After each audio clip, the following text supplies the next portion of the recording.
Cool. Let me share this real quick. We live, baby. So who is this being broadcasted to? My channel. Okay. Yeah, let me That's share. dope. Copy. Let me share here. Share.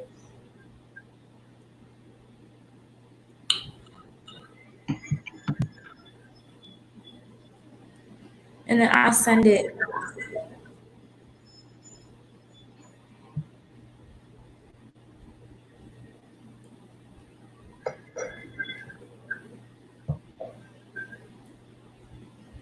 Yep.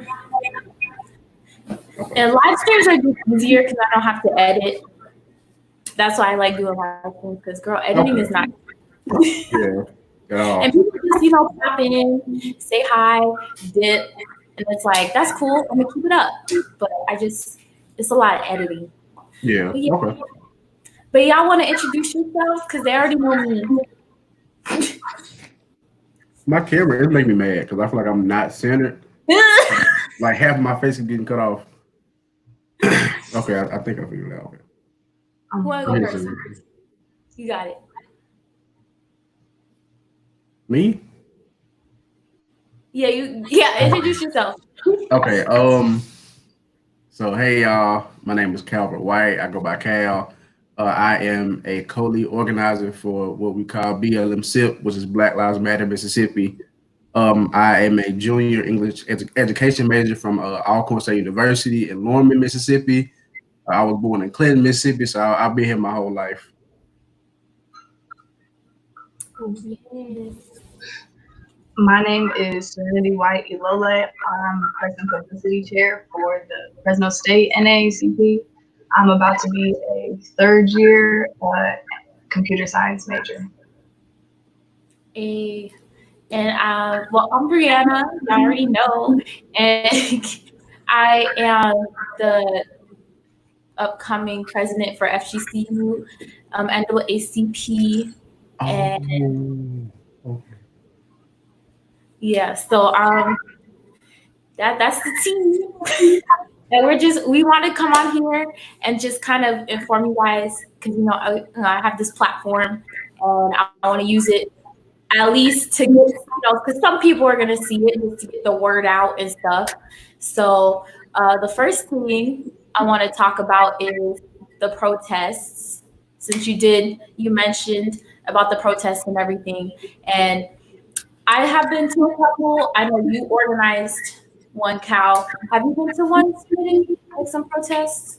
We, Fresno State NAACP put together a protest here in Fresno. It was the largest protest that's been in our area, and that stayed peaceful. Yes. Yeah, because I feel like a lot of people, when they see it, they're like, oh, all the protests are violent and stuff. And it's like, that's like what, a good 1% of the protests going on, but that's what they're going to put out because it grabs people's attention.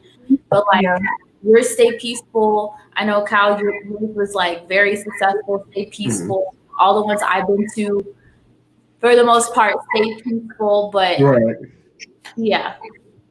Yes.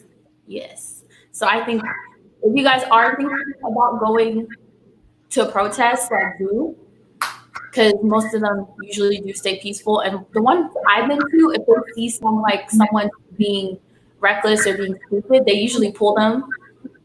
Have you seen that? Yeah. At ours we had security. We made sure to get people that we trusted together as like security.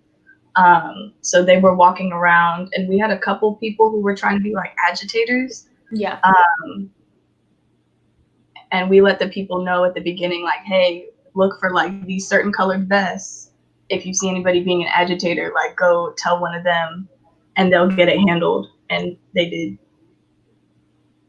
Yeah, because they out here. Them agitators are out here. And it's really annoying, honestly, because this ruins it for everyone. Right.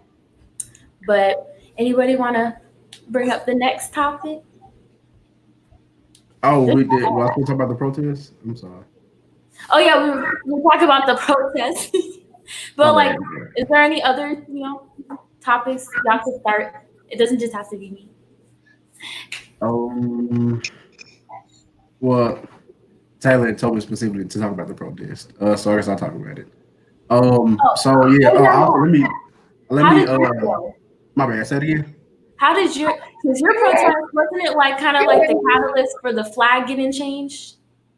Yeah, we don't want to think about it there, but I mean, it was part of the reason why it was in conversation. First of all, let me specify I'm also the vice president of NAACP at school because y'all said y'all positions and I forgot. But yeah, so BLM SIP is something that that's relatively new, and by new I mean like 4 weeks old. And so it kind of started off as a group chat, just like-minded individuals. We were talking on Twitter, just trying to figure out what we could do for a change, and then Mississippi has been fairly quiet in the Black Lives Matter movement, since 2012. And so we really didn't know what we could do. As young people, we don't really understand our power and our voice, especially in the Deep South, where there are so many things that are given as constants, like the Confederate flags and the Confederate memorabilia. We're just kind of used to it, honestly. It's just ingrained in our psyches. And so we got together, we talked about it, we started planning. We made, and Instagram was already made. We kind of came in there, cleaned it up, introduced some people to legitimize the page, and so we got some traction. And so initially we were expecting about 300 to 500 people. I mean, which in and of itself would have been wonderful because I've never spoken in front of that many people anyway. And so the first day we started taking donations. I mean, we had 2,000 bottles of water. Like people would just it was just a massive outpouring of supplies and love. And so we were very excited. And then the day of the protest, you can just kind of feel the shift in the energy. Because it is Central Mississippi in 2020. We still have a flag that encompasses the Confederate flag. It's a lot of messed up stuff in there, just moving pieces. And so we can kind of feel it. It was something different about that day. And so we were at the office as early as 9:30 that morning. We had been working, 10 to 12-hour shifts, planning and organizing. And so that's the ugly part of it. But by the time that 3 o'clock had rolled around, I mean, there were 3,000 people outside. And so I didn't know what to do. Honestly, we had already had our speeches prepared, but I don't think any of us were ready for the magnitude of the situation. And so we had the protest. It was very successful, very peaceful. We tried to reiterate that it was going to be peaceful. We had PPE on deck. We had people bringing PPE, and that was one of the major stresses. And so that protest, was for police brutality, yes, but it also encompassed so many things, just specific to Mississippi, like race relations and Confederate memorabilia and youth civic engagement. We just tried to check as many boxes as possible with that protest and kind of start to use that to shift that into a direction for necessary conversation. And so, they were guesstimating between 4,600 and like 5,500 people, something like that came. The number doesn't really matter to me. It could have been 5 or 5,000. I think that we all are just trying to put forth the message that Mississippi has something to say. We have a voice. Not everybody in this state has the same mind, and so it felt really good to be heard and to kind of force ourselves into a space that wasn't really created for us. And so then we started to get the ball moving. We had an event for Juneteenth. We went to the Capitol to listen in on the lobbying for the flag. And it's just we learned so much more in 2 weeks than I think I've ever learned about civil rights history in 12 years. And so it was very exciting. I was scared. We were all scared. I cried like 4 or 5 times, and I know I was the biggest dude out there. But it's different looking at it from an organizing standpoint versus as far as just somebody that's civically minded, because all of us are adamant about the Black Lives Matter movement and what we have going on. But it's a totally different thing when you're making phone calls for 3 hours and you're trying to coordinate this and that, and you're worried about the National Guard coming in the governor is trying to pass out people at your protests via the highway patrol for more police presence. And it was a lot of moving parts. But it was successful, and we're kind of trying to circle back to get organized again, so that we can serve our communities a lot better and make sure that we keep them at the forefront of the movement, because that's what it's for. It's just not about the cameras, the exposure, the money. Like literally, like I have $6 in my account right now. I swear to God, and I'm fine with it, just as long as as the organization is run the way it should be, and we're keeping the needs and the wants of the people at the forefront. I'm sorry that was long-winded. My bad. No, I liked it. Yes. Dion, And what's up? I'm in love with the afro. Okay. Right. Okay. Do you want to introduce yourself? You're muted there, Dion. It's the camera. Oh. We're just gonna keep it long waves. I hope that's okay, because when I put it in a widescreen, it's just not working out. Hi everyone, my name is Deangelique Jackson. I'm currently the president of the Fresno State chapter of the NAACP. I go to Fresno State. I'm going into my 5th year, majoring in psychology, but I'm in the process of creating a special major, so that'll change in my last year. Nice. And so what are you guys talking about?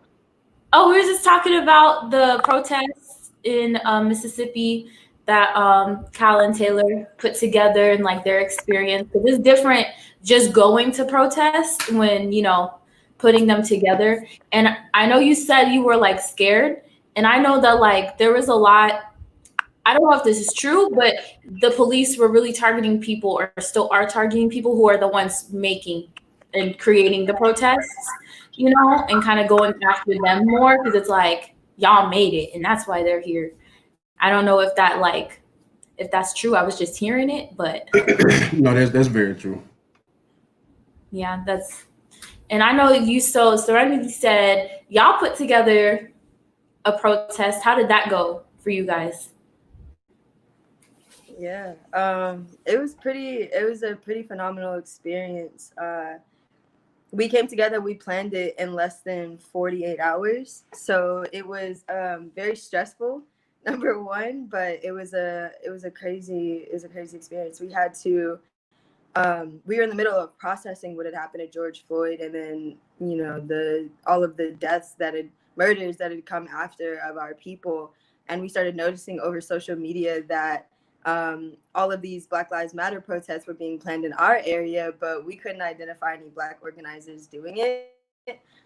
So we did what we could to get into every group chat of people organizing, and we pretty much told them, like, if you're really the allies that you say that you are, then you'll come and get behind what we're doing, because you can't say Black Lives Matter and then not include Black lives in the process of planning a Black Lives Matter protest. So I think that was very helpful in helping us get the turnout, but people just heard how genuine we were. Like, the city absolved our requirement to obtain a permit, so we got the entire streets blocked off to keep our people safe.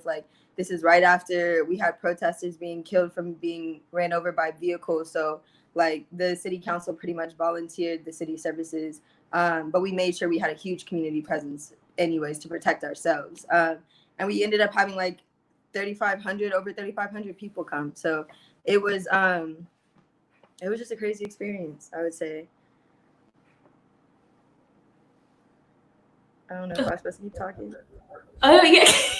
No, that's cool. I know they made a march down here, but for the amount of people who showed up, that's kind of our small community that we have, and all the people around us down here are, first of all, we live in Florida, so there's that. And then on top of living in Florida, it's all the old people, and then all the rednecks live around here. So it's just You know, so for the amount of people that showed up, it was good, but like I wish there were more people that went. But I kind of understand with the demographic around here, because it's not it. It's like not it. I just think that's so funny that you're from Florida. I don't know. We're in California. I don't know. It just couldn't be us, but it's fine. No, listen.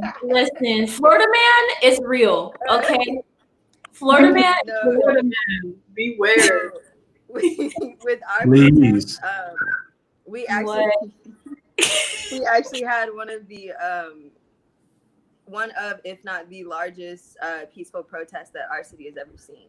And it's like what people don't realize about the state of California is it's actually super, super red. Like we actually have a very, very large Republican presence in the state of California. In fact, like when my belief is really that, and y'all probably know this where y'all are at, because your states are like always in the news for just being like just really, really just, you know, messed up. But like in the state of California, we have a large amount of gerrymandering, but it's done by Democrats to make you believe that California is this giant blue sea, where in reality, Trump's 3 biggest donors came out of the state of California and they live right here in the Central Valley. So when yeah, it's insane. Like when people like all of those lynchings that happened that made the news, like 3 out of 4 of them came out of the state of California. Like there's a problem here with racism that we're not talking about, dealing with suppression instead of oppression. So it's like for us to have that large of a protest, there was over 200 police officers waiting underneath their precinct, underneath the HR headquarters, in case things turned violent with our protest, because they expected there to be like maybe 200 people there. So did we.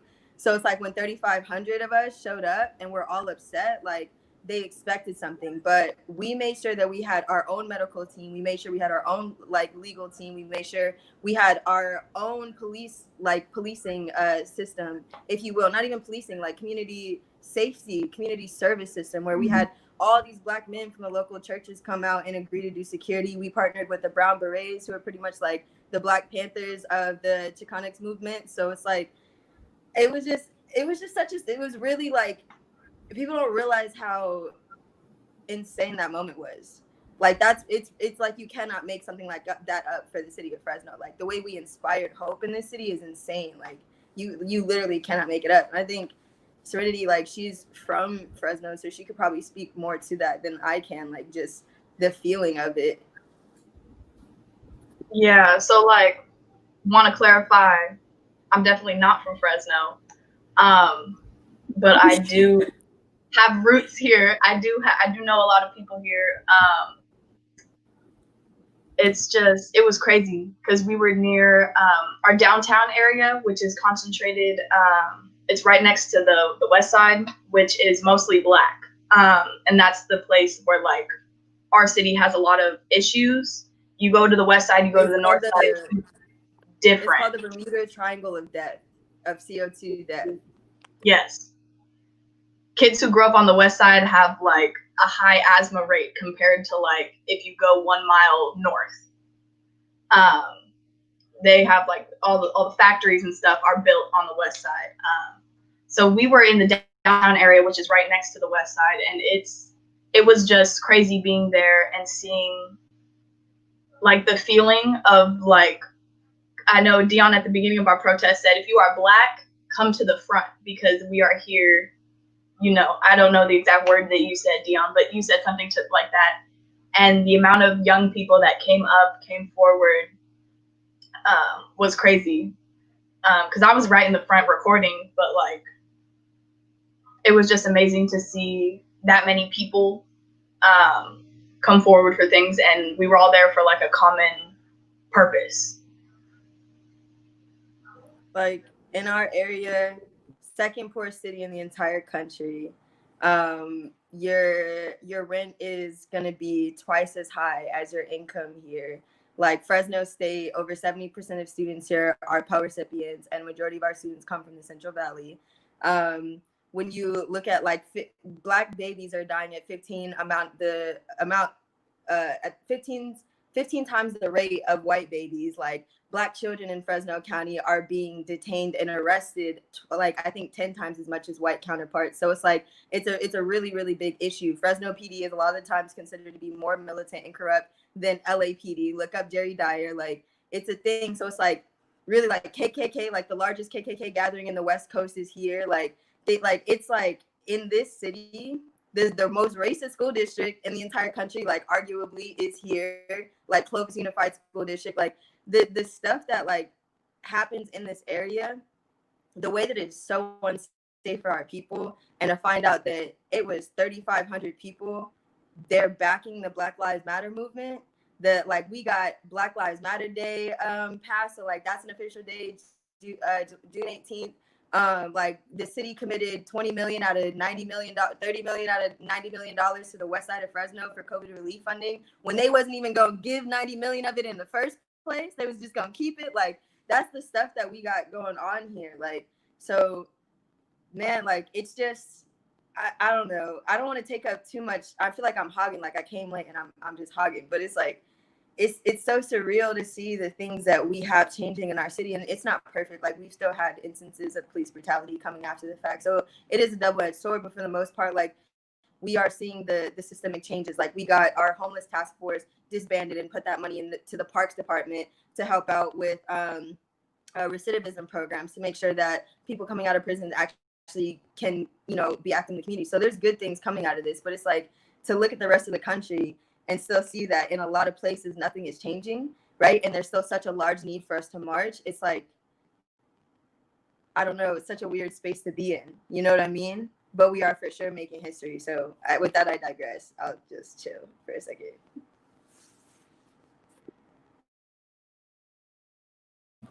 There it is. Okay, so my next thing is that we've been talking a lot about Black Lives Matter movement and everything.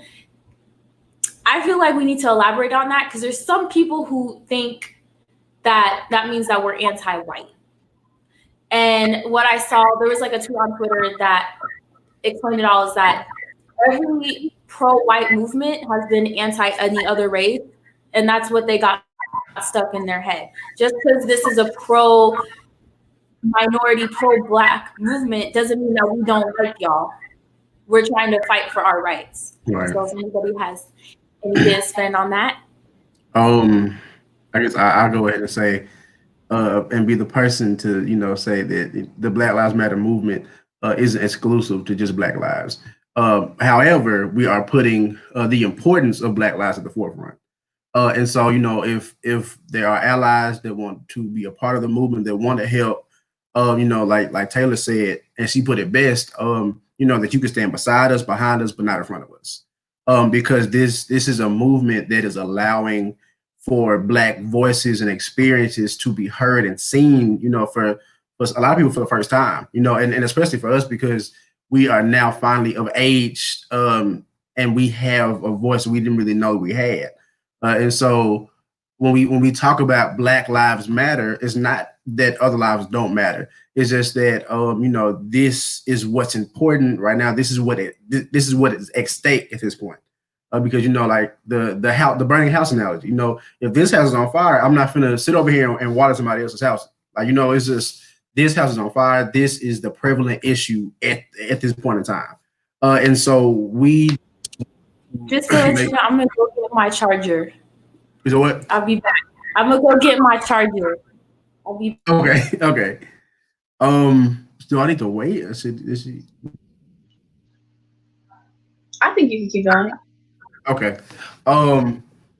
So yeah, and you know, in different states, you know, we all have the same movement, but of course, you know, local and state context matters. And so, you know, what may be the case for y'all in Fresno may not be the case here, you know. And so some of the rhetoric that we use may not translate as cleanly. And so, you know, the big thing that we're talking about right now is, you know, defunding the police, which is fine. And I understand that the prison industrial complex allocates a lot more money than they need to have, you know, towards those police forces. But when you look at it in the context of, you know, Jackson Police Department in Mississippi, Jackson Police Department is severely underfunded. and they should have a lot more resources, not just for reprimanding and arresting people, but things just like having counselors on deck and having, honestly, just enough officers to patrol the area. And so we talk about local context matter, and we talk about all these buzzwords, all these Twitter words, normalize, manifest, XYZ. All that stuff is fine. But we just have to make sure that we understand the actual purpose of the Black Lives Matter movement, and that's just to better Black lives in general. And so, it may be different plans put in place, tailored to a specific area. But that the movement in itself is just us, and it's a reiteration of our lives mattering, because, we just got that flag taken down. And honestly, we weren't the sole reason why, it came down. It was actually because of economic pressures that flag got taken down, just to be honest. Because Mississippi was going to lose more money than they usually do anyway for being racist. And so they was like, oh, dang, no football, no this, no that, no whatever. And so they're like, okay, they got to go down. And so the moment that the flag was taken down, they put up some criteria for it and saying the next flag has to have "In God We Trust" on it. The flags aren't even supposed to have writing on them. They're just making stuff up. And then on top of that, Governor Tate Reeves put out a very restrictive abortion law that made, Mississippi is already one of the most restricted states as far as abortion anyway. But he made it virtually impossible for women to get abortions, and they don't even have voices over their own body. They don't have autonomy. And so is kind of bittersweet, in leading the process and being an organizer and talking about Black Lives Mattering, and then you turn around and then the governor does something like that. And so that's why Black Lives Matter. That's why Black trans lives matter. That's why every Black life matters, and it's not more than other people, but it needs to be equitable and not equal.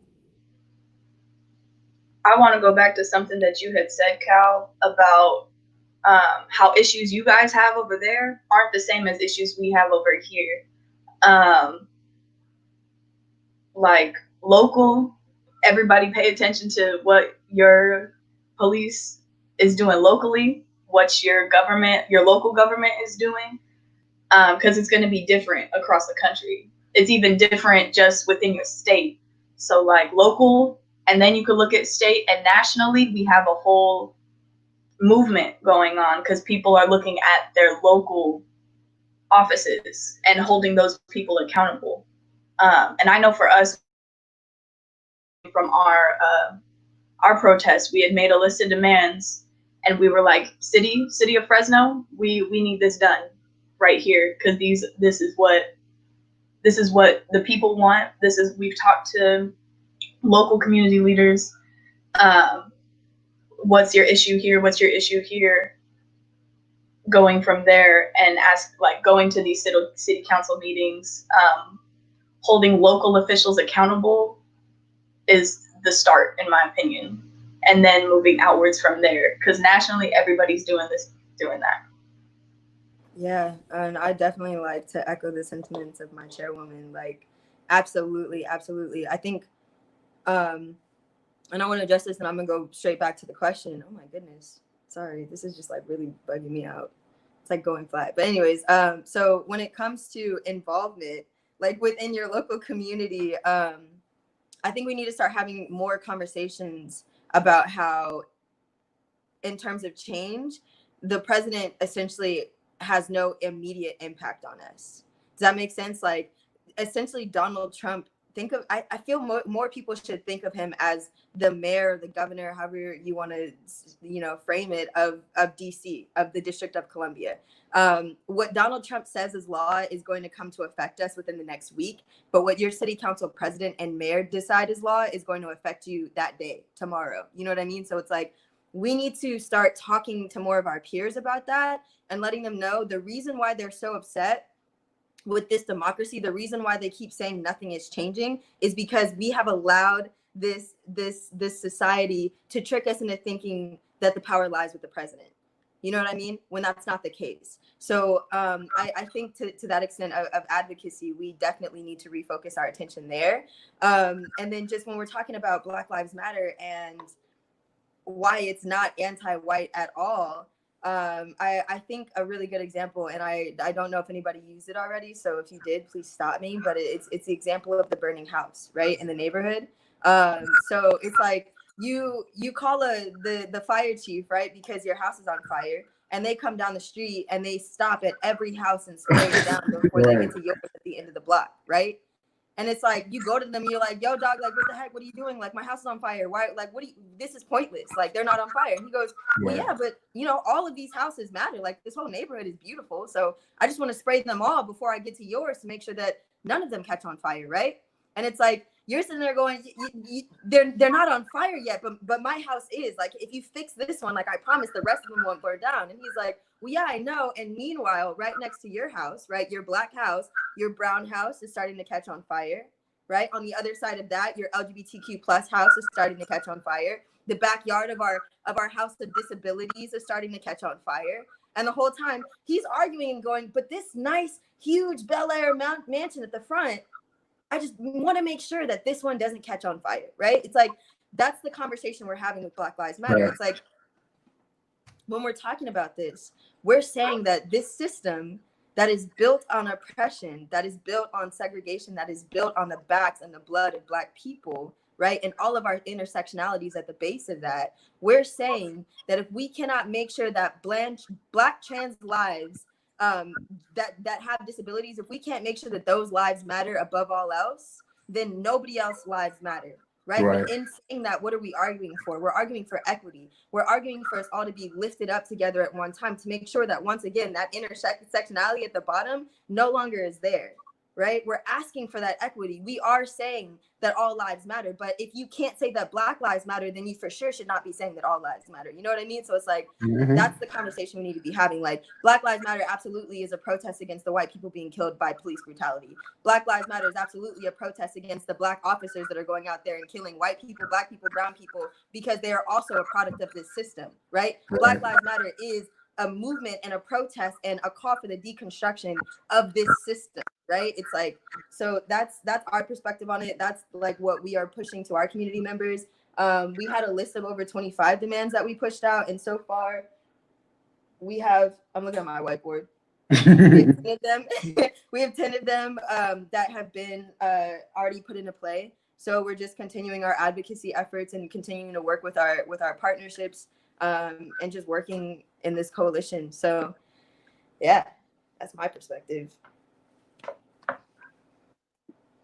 I could really get up on a soapbox. Me too. So. No, I love it. No, okay. And then another thing I've been hearing a lot, I don't know, I'm on Twitter too much, okay? Let me just say that. But a lot of things I've been seeing are people saying, like, racism doesn't exist anymore. People don't know what microaggressions are, stuff like that. So does anybody have any personal experiences? Because I feel like when you give a personal experience, it's easier for people to understand it than it's just like, oh, let me tell you a story, you know, so like happened to me last week type of thing, you know? So I know we all have stories. So Cal, you want to start? I think all of us got something. Oh, they about muted. Okay, I see. So, first of all, let me say that not every Black person is willing to take out the time to educate non-Black people about our Black experiences. You know, so some of us are at a certain point, you know, in our emotional maturity and frankly just energy, that we can afford to kind of turn around and, you know, get people up to speed with what's going on. This, you know, this now is, you know, the No Name song in song 33. And basically she's saying that she doesn't have time to turn around and educate these people about what's going on and blah, blah, blah, when they have, you know, the internet at their fingertips. And so I'm just gonna say that I'm one of the Black people that don't mind explaining it, just because I done seen so much stuff now. But man. Okay, so growing up as a Black boy in Central Mississippi, I'm not gonna lie to y'all and say that I had burning crosses in my yard. Like, I didn't see the Klan walking down the street holding hands. I didn't see any of that stuff. But it did come in the form of going to a school district that transitioned from being, about 70-30 white to about 50-50 in about, a 5 to 10 year span. And, what came with that. And so, I was in the gifted programs, AP classes, all that good stuff, which is fine. But we encountered a lot more microaggressions, in those classrooms, than I ever had on the street. So when it came to, talking about Black history, all 5 minutes of it in class, or, we were talking about, how I'm so well spoken for a Black kid, or I'm better behaved than my Black counterparts. I have friends, my regular classes that I kicked it with, and, teachers would put me to the side and say, hey, you're different than them. I don't want you to hang with them. You have a future. I'm like, and these babies are 13 years old. There's no way, frankly, no way in hell, I'm sorry, that you're going to sit here and tell me that my friends aren't worth the same academic rigor just because, they have a different upbringing or they have less money or whatever, because we ain't got no money either. All of Mississippi is poor, no matter, there are smaller brackets, but all of us are poor together. It's okay. And so in that, I think that people have a tendency to discredit each other's experiences, whether they be white and Black, and even Black people discrediting other Black people's experiences. And so I grew up playing football, playing instruments, doing a little bit of everything. But there were other Black children that weren't interested in it, or they didn't have the means to get to that point. And so those people deserve to have their own voice as well, and they have their own experiences that are different from mine. And so in that, I think that we all need to understand that everybody's experiences have to be told through their lens. I can't speak with somebody else that has a different experience than me. I can only speak for me and people who have similar experiences. And it's only if I'm given the privilege of doing so. And so when we talk about microaggressions, and just racial prejudices and stereotypes, we have to understand that. How do I put this? White people have to understand that, as Dion alluded to earlier, that there is intersectionality in everybody, and there are so many moving parts, and that can't be minimized, based on stereotypes, or it can't be minimized. It's like, oh, okay, I played trumpet. Oh, he's a good nigger. Like, that's different. Like, you can't do that. You know what I'm saying? And so we in BLM SIP are trying to find a healthy medium between, pushing the agenda that we already have crafted forward, and still reaching back to educate non-Black people, if that makes sense. My bad, I went on a whole spiel. I liked it, but I did forget the question. But you did great. You killed it. Honestly, I was like, he needs to speak. Like, speak on. I just got what it was. My bad, y'all. That probably meant I was too long-winded. I think Bree had essentially the question. I liked it too, Cal. It was great. Speaking about how some people don't think that racism still exists. In my opinion, it just got more covert. It's more intricate now than calling somebody a slur just straight on, and it being like super violent. It is violent in other ways, but it's not so obvious. And I think people have learned how to hide it to get around the laws that we have that stop that from happening, if that makes sense. Just things like that. Like, I know for me, I grew up in San Luis Obispo, California, which is the Central Coast. Very red, very red. I was, out of my graduating high school class, I was one of 4 Black girls. And then I think we didn't have any Black boys graduate that year. So it was one of those things growing up that, like, people look to you to be the voice of Black people, if that makes sense. And it's like me and all three of the other black girls were not the same person, which is what we were talking about, intersectionalities. Like, we all didn't have the same experiences. We didn't all four of us had grown up in that area. And so one was also mixed, like myself, but she was, I don't want to offend her, but she was, you know the type. You know the type. Whereas one had moved there from Fresno. And she had moved there from the west side. So she had grown up seeing gang violence, all that, moved to a red area of California, or a more red area. So it's like all of our different experiences we all represent different parts. Like you guys said, there's a bunch of different moving parts. It's not, we all aren't the same person. That's all I want to say. Yeah. And I think like what's so interesting is that I y'all's viewpoint is absolutely my viewpoint. And for me, like, I'm a military kid, so I moved around every 2 years of my life growing up. Like, my main three places that I lived between, or three places that I did live between, was California, Texas, and Florida. And then I spent the first 2 years of my life in Japan, and both sides of my family are originally from Chicago. Well, and then their families come from like Mississippi, Alabama. So I got like, and Virginia. So I got like a lot of different like places, you know what I'm saying? Like, in influencing just my perspective, and what I see is this conversation, and I've heard Taylor talk about it too. Like, we've all had this discussion, like in our Zooms, like when it's just us talking with each other, the conversation, the difference between oppression and suppression, right? And the way that it affects us, right? Like, Cal, what you're experiencing predominantly is oppression. Like, it's just very vocal, straight up out there, but it's different than what our ancestors experienced. It absolutely is.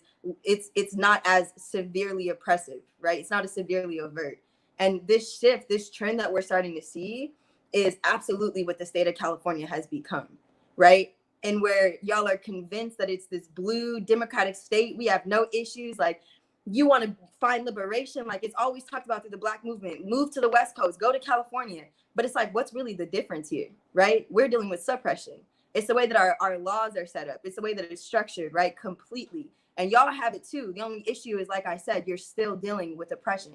We no longer really see oppression out here in California. It's just straight up suppression. So you're sitting there as a Black person, right? Like, if you're like me or like Serenity, where you're growing up in a predominantly white area, that just so happens to be, I don't know if SLO is like this, correct me if I'm wrong, but I know the places I lived in California, it's like, for the most part, the white areas are rich white areas. So it's like, imagine being one of three Black students, Black people in a rich white area. It's like they don't overtly call you a nigger. You know what I mean? It's like it's that language of, oh, you are like just so good, or yeah, you do speak like just so educated, or walking into a room and notice that every single woman for some reason takes her bag off of the edge of the chair and puts it in her lap. You know what I mean? It's like, when you live out here, you become more keen and aware of things like that as you grow.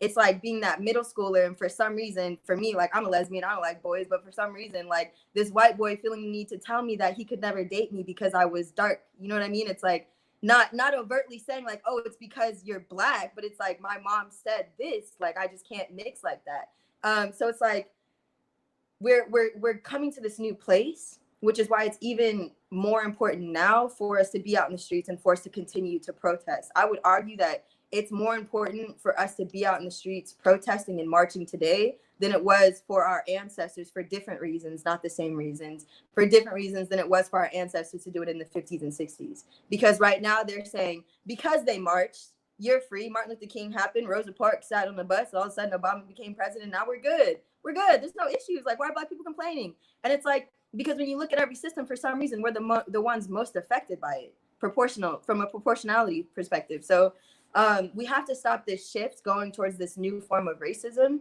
And that's by using our voices and by doing what it is we're doing right now. So how you end racism, in my perspective. That's how, or not end it, but that's how you get them to see that it still exists. And then there's just one more thing I wanted to say. Like, when people ask, like, we're getting a lot of it, people, non-Black people coming to us and saying, can you teach us about racism? Like, can you teach us about like what's wrong and like what's going on? And the main thing I've been telling them is literally in your Google search bar, just type Black person. Like, I'm not even joking you, just type Black person. And every single category of where Black people are being hurt is and discriminated against and systemically oppressed, I promise you, every single category will come up, right? It's like, you don't even like, why you don't even need to come to me. Like, when people say Google is free, like, it's really that free. Like, that's how free it is. Just put in Black person. You know what I mean? So that's it. I guess let also piggybacking on what you're saying, Dion. I think personally, I don't have an issue, with slightly educated non-Black people, because we're aware that racism exists. Racism exists and is prevalent. But I think that racial constructs and the way that we interact with each other, everything is just so elaborate that I think that some people really do have genuine intentions in saying, enlighten me about what's going on. Some people really don't give a crap for real. But some of those people really don't even know where to start, because we don't even know where to start half the time. And so, like, I know I didn't know where to start. I mean, because I didn't get into civil rights until I was like ninth grade. By then Selma had come out. I played Glory on piano for the Black History Month program, Nices, whatever. And then it started to get me to start reading and stuff.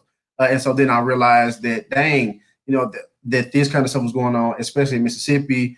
And then my great granddad was a freedom rider, in Jackson. And so so now it's contextualized for me and it's relative.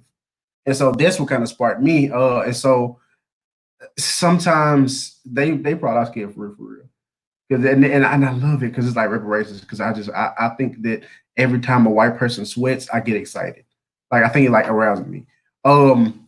But I think in that, like, watching them sit in that discomfort for real, I really think that that one, I think that they have a glimpse of what it's like to be a Black person in America in 2020 post-racial America. And so I thrive off of that discomfort because it's an even playing field, if that makes sense.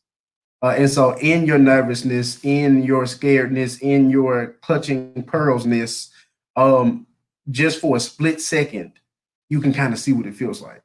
And then we can level, we can have that discourse. And so, and I allow them to have discourse. I don't want it to be a one-sided conversation where I'm just saying Black people good, white people bad. It's probably true, but in that healthy discourse that we're having, I think that we understand each other a little bit better, and then they can kind of contextualize everything that's going on around them. And so, the purpose of what I was saying was that white people are uncomfortable, and I love it here. I was on this show. I did this. Actually, I got tricked into being on this show. Just so happened. So funny story. Story time. Huh? Story time. How'd you get tricked? How'd they trick you?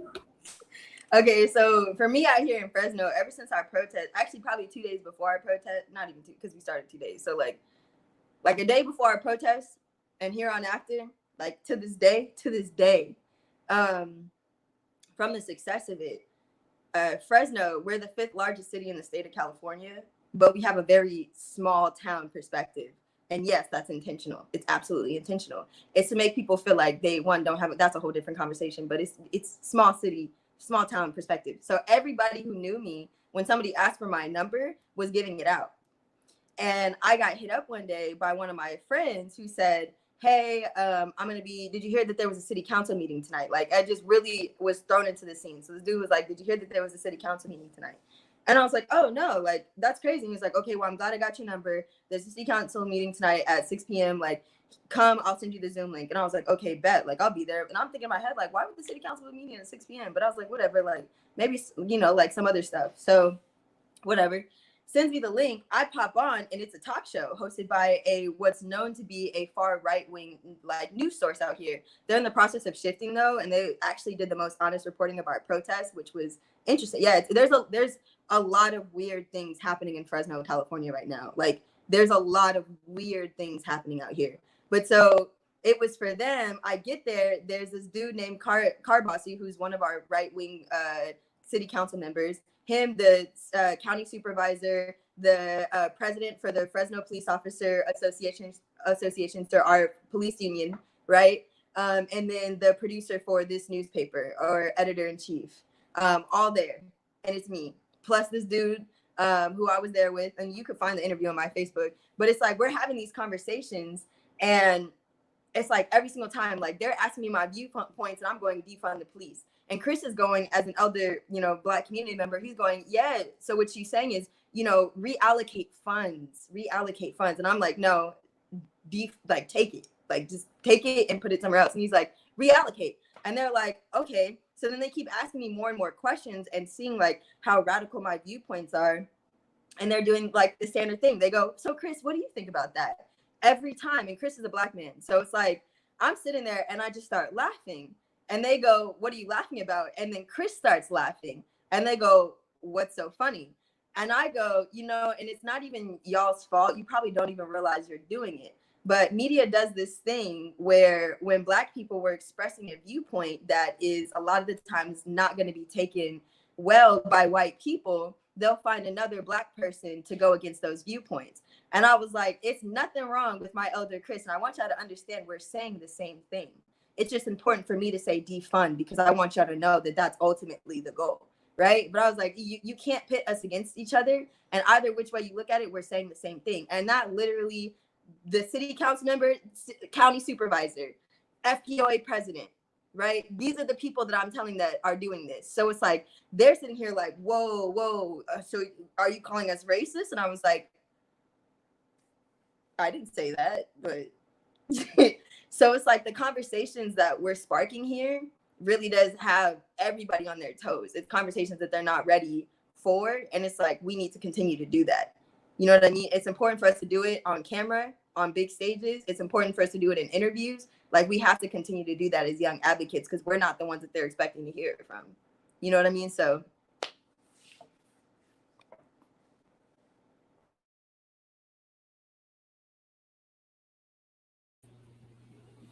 That's no, I noticed that too when they in interviews and stuff, when they do that, they're like, oh yeah, I don't like what you're saying, so say the opposite. And I've seen that a lot where they'll put it, they'll bring two different, like it'll be like kind of like this, like a podcast type thing, or like I'm talking about when they do it from like different places, and they'll have the white person will go and start the conversation and then back up and let the two Black people argue, and they just sit there like, oh, that's crazy, and it's like, come on. And it's kind of sad to see them fall into that too, because it's like, you know better, like radical Black and slightly less radical Black that makes us feel a little bit more comfortable, and so they kind of pit them against each other. Yeah, I've been in 4 different interviews where interviewers have tried to do that to me, and 2 times, one time me and the interviewer were surprised by the other Black person's viewpoint. It was a pastor out of a local county out here, and he came on, talking like really some like it was really some weird stuff. It was like sunken place stuff. He was like, we are in a good place, like we're gonna lose everything. We just need to be patient and be thankful for what we've been given. Like we have this is our sin. Like literally Black people have been born into it, so we just need to continue our struggle and God will provide and deliver. We're being too aggressive and not being thankful for what our Savior has provided for us. And I'm like, Savior? Are you calling a white man a Savior? But that's why we're Black though, because the Black is the sin. That's all it is. So whenever you take a shower, like you're less Black, and so it's just exactly. Body. So I was in an interview like that. I was in an interview with somebody that was our age and was a young Black Trump supporter. And he we were talking about something. They were asking me my viewpoints on I think it was like getting industrial plants outside of the west side of Fresno, because right now in our black, like predominantly black neighborhoods in west side of Fresno, all of the parks there are built on top of toxic waste dump sites. So he was asking me a question about that. And then this dude comes in and goes, like, when he's asking him the question, he goes, I'd love to talk about that. And, you know, that's absolutely an issue. But, you know, Angelique, I want to ask you, did you know that 95% of black people killed by guns are killed by other black people? Black on black crime, black officers, no. Nobody's talking about them. And I'm going, he goes, so what do you have to say about that? And I'm sitting there going, so are you That's not the saying question. that? I'm over here like, so first of all, Oh, that's the question. Second of all, are you trying to accuse me of not caring about black on black crime? Are you trying to accuse me of not caring about gun violence? Are you saying that I only care about black people dying at the hands of white people? Like, Black on black crime ain't the thing, first of in all. that type of a decision or opinion thought. So it's been so weird, but every time you just gotta check them. can I just slide in and say, for anybody who watches this who say, oh, well, there's black on black crime, I don't know, I could be wrong, but I've never seen a black person kill another black person because they're black. Even then, like, black on black crime is not a real thing. It's crime. Like, it's literally just based off where you live. Like, there's no such thing. Oh my God, you're black too. I'm finna shoot you. Like, that's not how it happens. It's just that I'm black. There's another black person who happens to be black, and there's a crime that occurs. Because by their logic, there's white on white crime, you know, like Hispanic crime. You know, it's so many, you know, ways they can go. If that wasn't the right term, I apologize. But you know, it's just that it's just idiotic, you know. And then and that just lets me know that, you know, we can talk about data and numbers until we blue in the face. I mean, and you know, I am a proponent of, you know, hard back facts. That's cool, but they can be skewed to represent whatever you want to say. And so at that point, where do we stop that and say, okay, the numbers are here. However, this is what's going on in my community, and there are parks built on toxic waste dumps, and there are, you know, nuclear power plants only on this side of the city, and you know, and these are things that are tangible, like you can see that, you know what I'm saying? And so it just, at what point do we navigate the conversation away from just numbers and actually focus on human lives? And it's like I think going with that, but also like a different perspective between like what y'all are saying of I've never seen a black person kill another black person because they're black, or redirecting the perspective of the conversation. It's like even greater than that. It's like realizing that all of this is rooted in white supremacy. How did we get to the war on drugs? How did black people get access to all of those narcotics? In neighborhoods where we statistically do not have access to a hefty income, the average income of the black household is $17,000. And that statistically has not shifted. Like, it has not shifted. So it's like, how are we getting the funds? How are we getting access? Statistically, we don't have cars. We're not living in permanent housing. We're working low income jobs. Who's bringing the guns into the neighborhoods, right? Like, you know, who came into all of these black-led movements and turn them against each other, right? You think of one of the first gangs to ever be created, GDI. What does that stand for, right? Gangster Disciple. Like that's what Gangster Disciple. And that's a gang, right? So it's like, how did they go from being a Gangster Disciple to being like a gang? It originally started off as being a Bible group. It started off as a bunch of black men saying, we're going to support and protect our neighborhoods from like systemic oppression and crime. We're going to protect them from police brutality. These people coming out here and putting us on bounty and hunting us, we're going to fix that. And what did they do? Infiltrated that and turned them against a rival neighboring gang. You know what I mean? It's like gangs were meant to be neighborhood watches. Same way white neighborhoods have neighborhood watches. So it's like, how do you fix that? You get the issue out of there. And what's the issue? White supremacy, this capitalistic system, once again, systemic oppression. So it's like, exactly what you're saying, Cal. Like, you fix the conversation, you take it from being a political issue to make it into a racial issue and into a human rights issue. It becomes a whole different conversation and perspective, right? Like, it's just so frustrating when people go to talking about black on black crime, because I'm like, dog, we're saying the same thing and you don't even realize it because of the way like they've left our history out. right? Because of the way like they've constructed everything, and you've just allowed yourself to believe it. You know what I mean? Ain't no reason today in 2020 you should still be believing something like that. I definitely think a big thing too is that like a lot of like kids our age, we grew up seeing police brutality. I know we've had this conversation before. It's like we grew up Trayvon Martin. We grew up Michael Brown, Sandra Bland. That was when we were young, like young. I know that all happened How old were during you? I, How old were you? 13.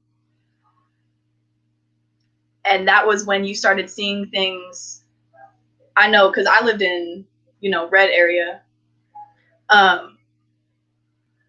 You started seeing people who you could consider friends be on the opposite side of where you were thinking, because you're sitting here like, but I'm black.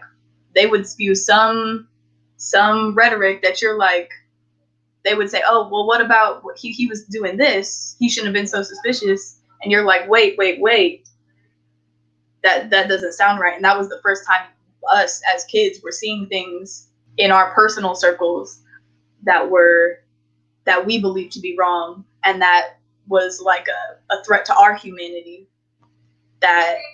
And like we grew up seeing this stuff, and it's just been, I don't know about y'all, hashtag after hashtag, year after year, it's been too much.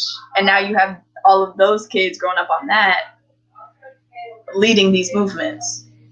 It's young people leading these movements. And yeah, I don't know. It's just crazy. People need to understand that. Yeah, no, she's absolutely right. Like absolutely right. So it's like, just in addition to that, I think it's really important to talk about the Black Lives Matter movement just as a whole. And Calvert, this is no disrespect to what y'all doing out there. BML SIP is different. Y'all are unique from what I'm about to say. Just to let you know. All right, it's not at y'all, because I've seen the work y'all doing. The proof is in the pudding. Y'all had, I'm gonna say 9,000 people out there, but if you want to say 5,000, that's on you. I read 9,000. I heard 10,000. We all said 9,000. Okay, I'm sorry. I heard 9,000. I heard y'all did Summer better than Summer did Summer. So that's what I heard. Hey, so anyways, in the context of the Black Lives Matter movement, like Serenity's absolutely right. When Trayvon Martin was killed, Trayvon Martin was supposed to graduate with me. Like we were supposed to be graduating college together, right? So it's like I was young when all of this stuff was happening. So our generation, when you talk about Gen Z, which it goes boomers, millennials, Gen Z, then Gen X, right? So millennials are the ones who were leading Black Lives Matter in 2012 to 2015, right? We were the babies.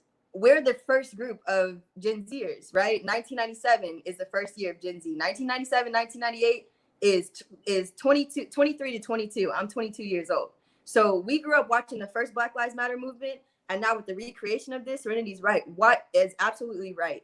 We saw all these Black people going to war. We saw Trayvon Martin's case play out. We all sat there and said, there is no reason that George Zimmerman should walk free. We saw him walk free, and we saw him sell the gun for over $1 million and get paid for it. And then we saw him have the right and the ability to sue the family for defamation of character. We all saw that. So it's like, I think one of my biggest issues with the Black Lives Matter movement of 2014 is I don't believe they did a good job of securing themselves as an organization. I believe that there was way too much disunity. That's why I said, Calvert, let me talk now. Calvert. I'm agreeing with you. I'm agreeing. Okay. Like, I don't think they did a good job of securing themselves as an organization. They allowed it to be a trend and a movement because we thought that social media was more long-standing than it was, right? We thought people seeing it on the TV screen once was gonna do something, but then we learned about desensitization, right? So it's like, what else did you see after that? You saw Black Lives Matter at a national scale be taken over by white people. Like they literally sold their brand to white people, white supremacist groups. At that, I think we found out. And then it's like, even in the state of California, Black Lives Matter is ran by white people. In Fresno, California, Black Lives Matter is ran by white people, an elderly white woman, in fact. So it's like, for me, I really believe that was the failure of the Black Lives Matter movement originally. And what you see this time around is we saw the failures. We saw the way it succeeded and the way it failed. And on top of that, the millennial age group is so large that they're still here. You know what I mean? That we're working with them now. So everything that they learned didn't work, and everything they learned that did work, they're sharing with us. And we're saying from our perspective, this is what we saw, right? So it's like, this is something that's going to be in the history books.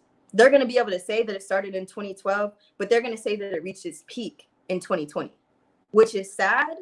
But it's like, realize the time and the space we're in, and understand that, like, as a young Black person, utilizing literally just your space and your voice is going to move mountains in your city.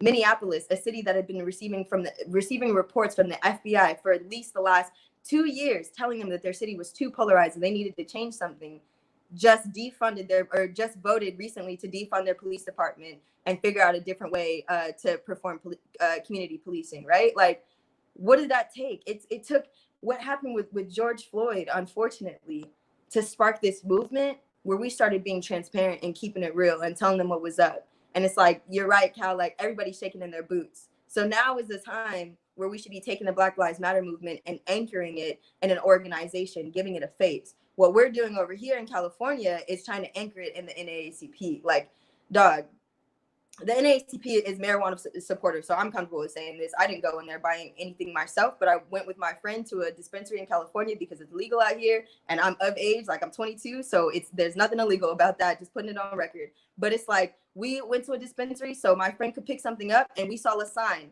that said 50% of the proceeds will be donated to the NAACP. And when I tell y'all their bottom shelf, like their mid-level marijuana for an eighth, the minimum price I saw was $80 for an eighth.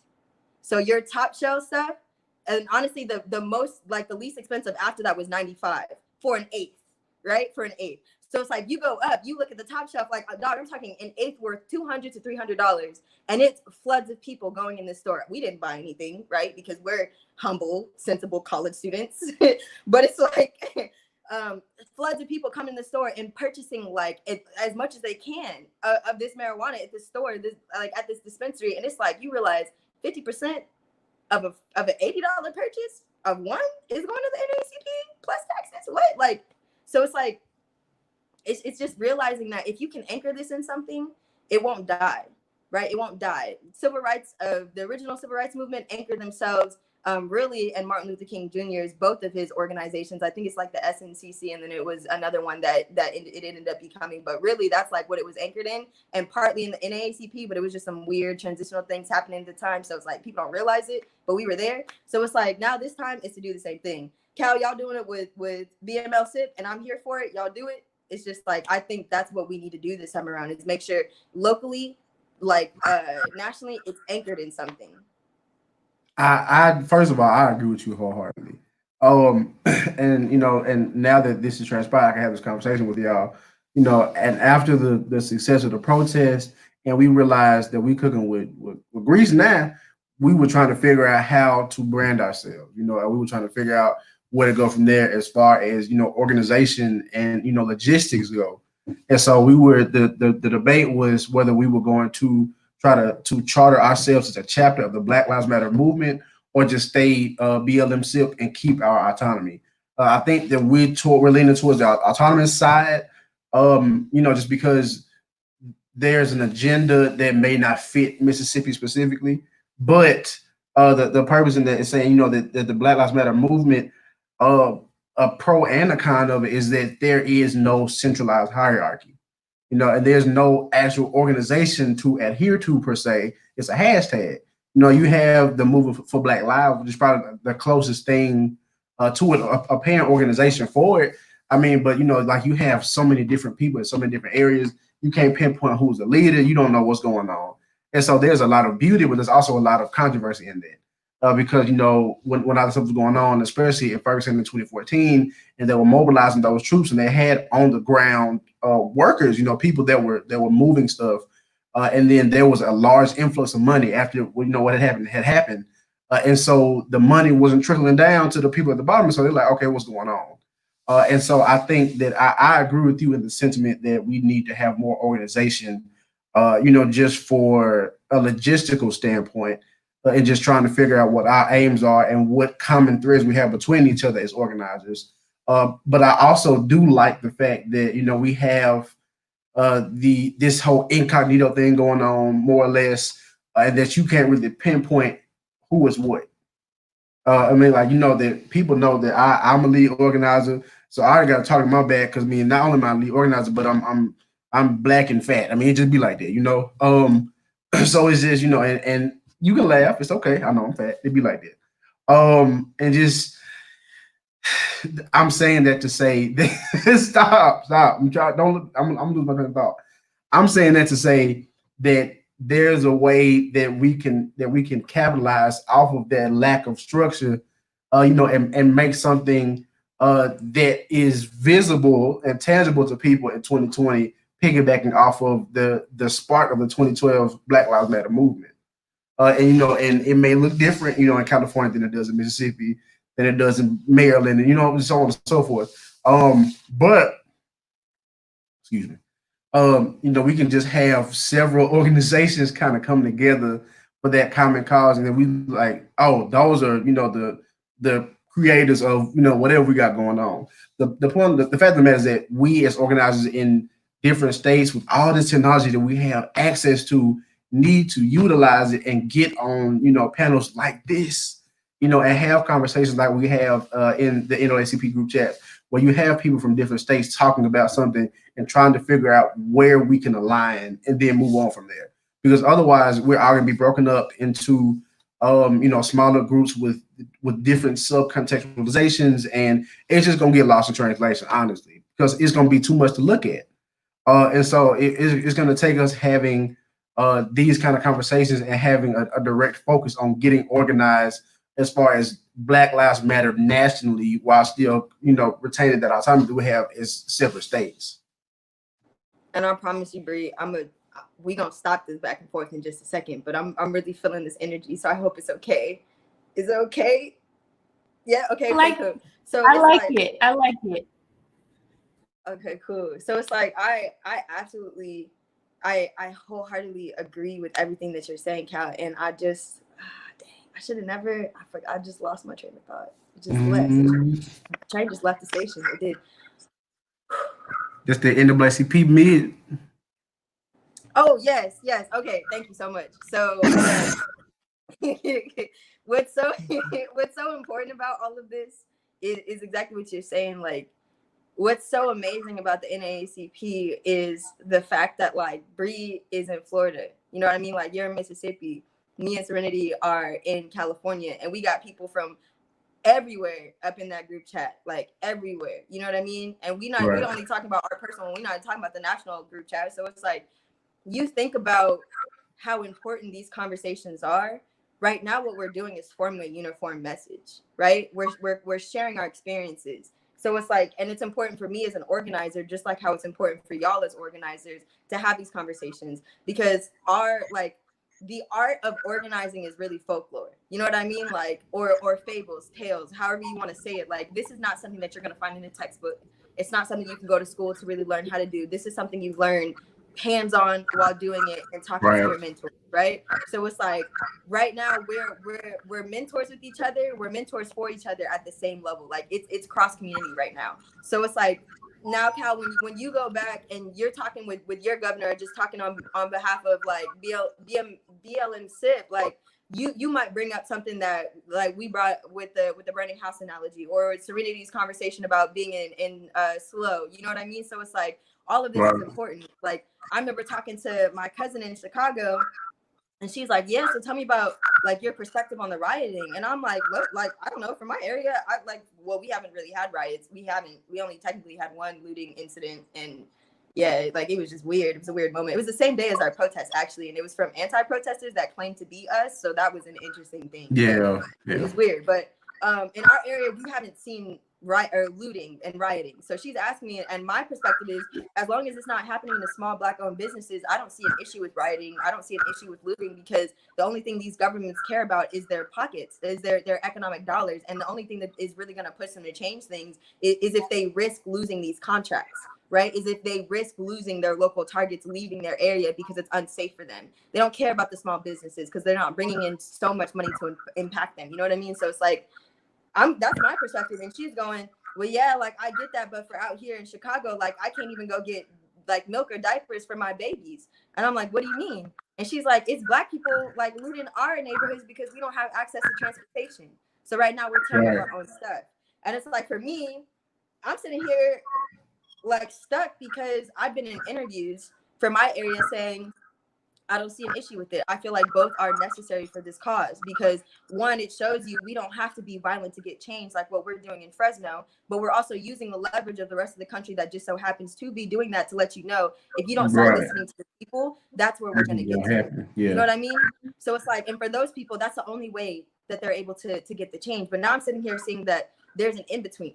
So like, what do I do? Where do I go? How do we navigate this piece of the conversation now as organizers? And it's like, I don't even know if y'all were aware of that. So if you are, this is what's so important about these conversations, and what's so cool about this organization is now we know, like with Noah, which I wish he was here. Oh my goodness, I wish he was here. About how like with Alua Watoyan, like she was found in Tallahassee where he was.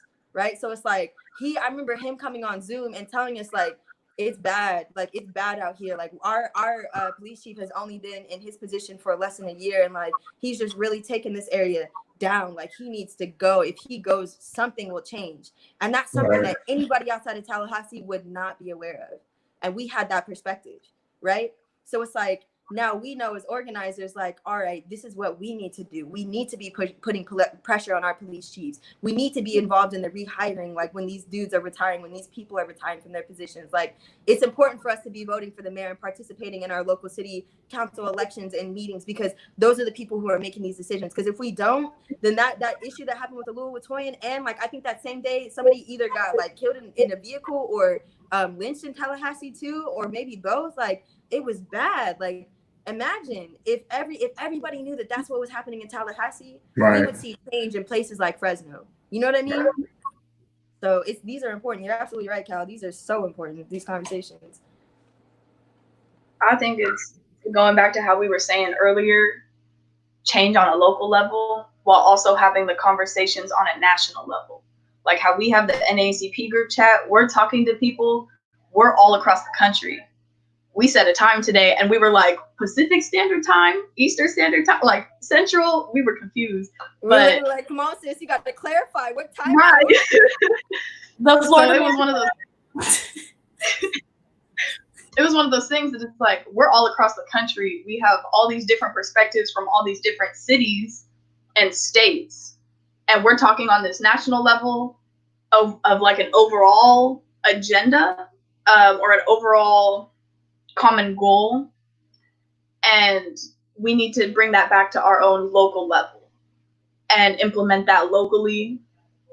Like I said earlier, hold our elected officials locally accountable. And I think that'll create change, just moving up through each of the levels onto a national level.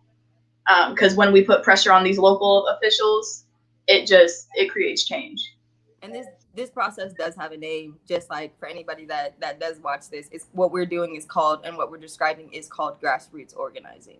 So it's like literally starting from the bottom up approach instead of the top up approach. Top up or top down approach is going to Donald Trump into the U.S. Supreme Court and saying change this now.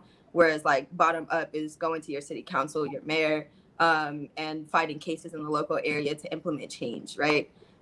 So that's what you can name it, you can look it up, you can find information, ask your local organizers about that term and learn more about their perspective on that. Support your local organizers. Please. Yes, please. I dropped all cash apps in the chat too. Because at the same time, y'all, we're also students.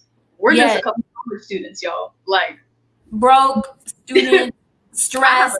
I have a son. Like we're out here. We got jobs on top of doing all of this organizing. So it's like we're busy people too. We're regular people. We just care about things. And I do. Okay, so I want to piggyback off of what Cal was saying. Oh, wait. Is there another Cal? There isn't. Oh, hold on.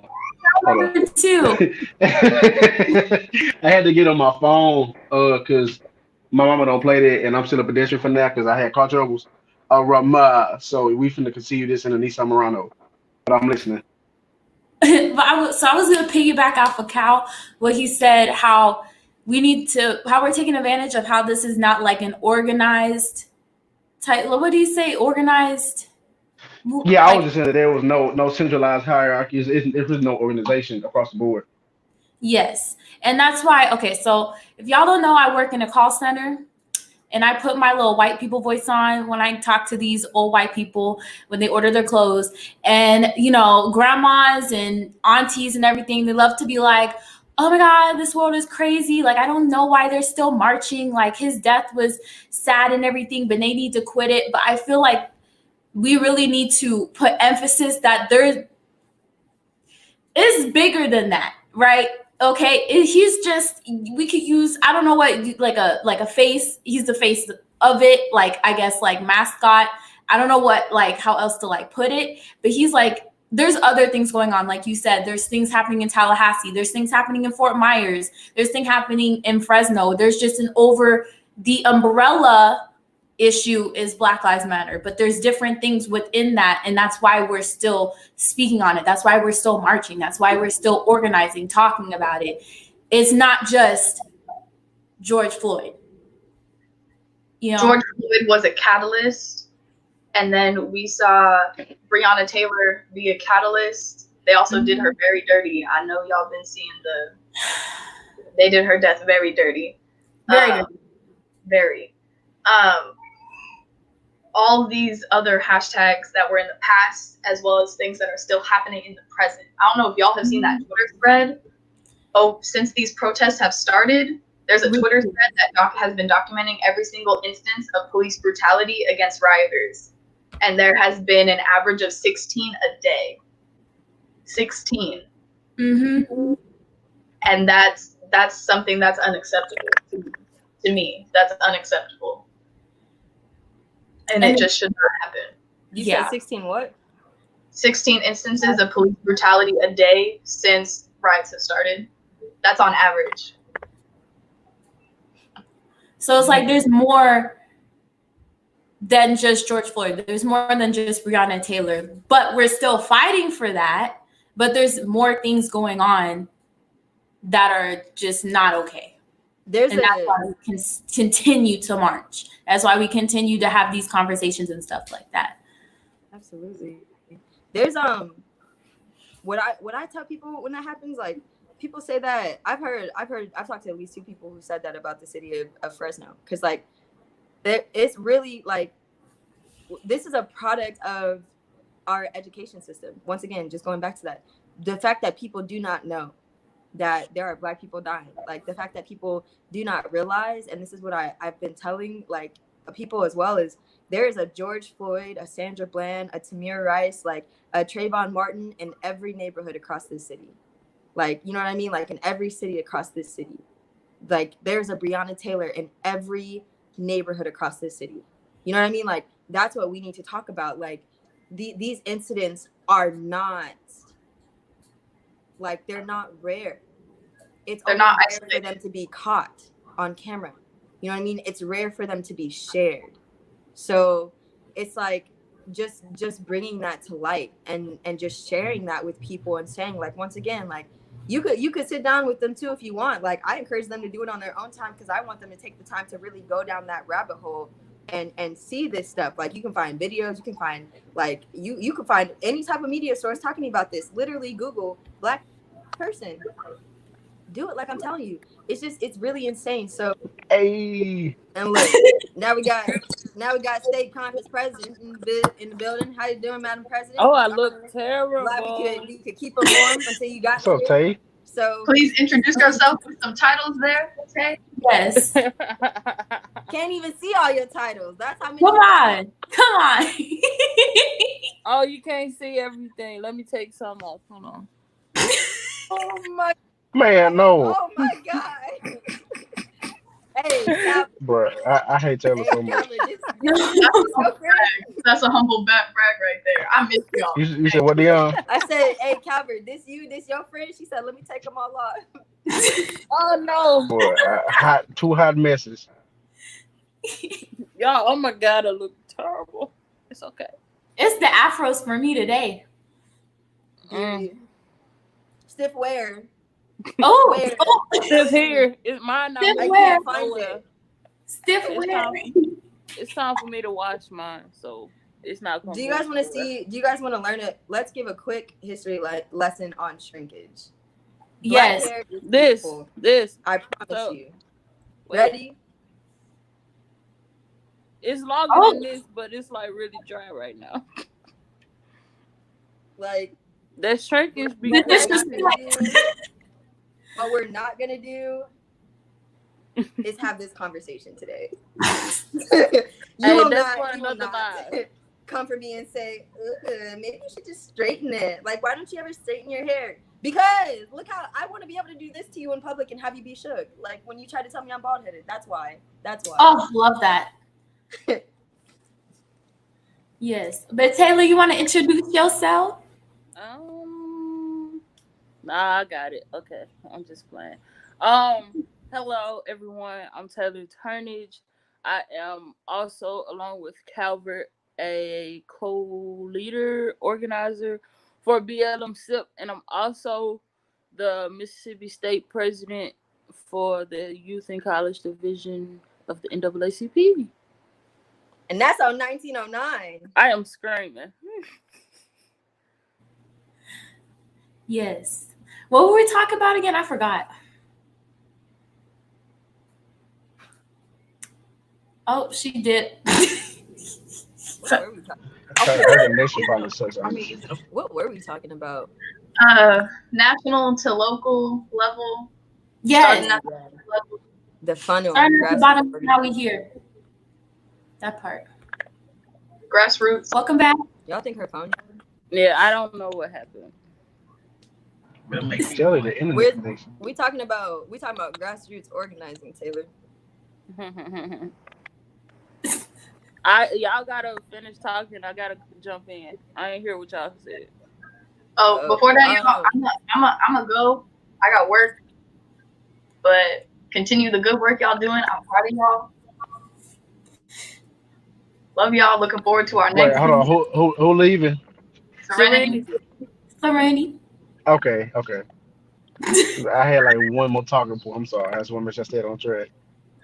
Oh, you got one more topic? Bye, Serenity.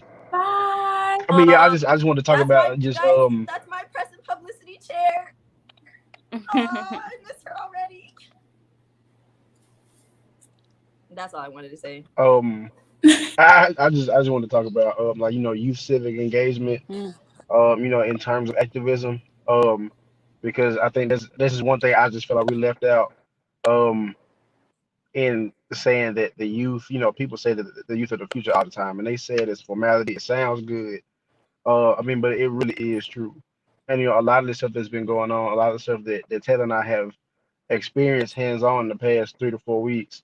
I know it was my first time seeing a lot of it. It was my first time stepping foot in, a capital that we pay for. It was my first time, kind of being hands-on in those governmental processes. And to anybody in general, but especially to young people, that's scary, because you don't really know what you're doing, what to look for. You don't understand those processes. Even if you take classes, you read books. I mean, because we read books, like it's cool, but it's a totally different thing when you're actually in that building, And I didn't even know we could step foot in there. Like I don't know we can go in there at all. And so I think that we have to, and I'm sorry for this, y'all. We have to normalize. I don't know, We gotta Cal. Maybe it's your normalize. focus. You bounce it a little bit too much. No, it's I'm a little the street worried about stuff. what you're going over Nah, there. Dion. No, I'm on Bailey. That's the streets of Jackson right there. Yeah, We ain't Taylor got knows what's up. potholes. We got sinkholes. Oh, but we just we have to normalize. I'm sorry, being in spaces that we are not 100% informed about. And you just kind of have to just be wrong together, but understand where to go from there. Because we didn't know. I didn't know what the House gallery was or the Senate gallery was. We walked into a meeting.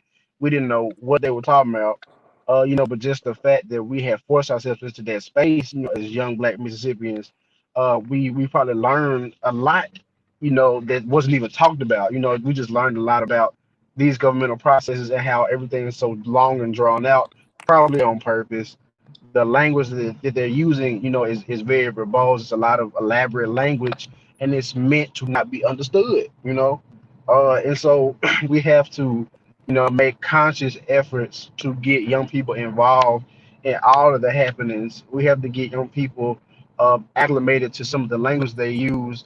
And if that can't happen, we have to find people to translate them.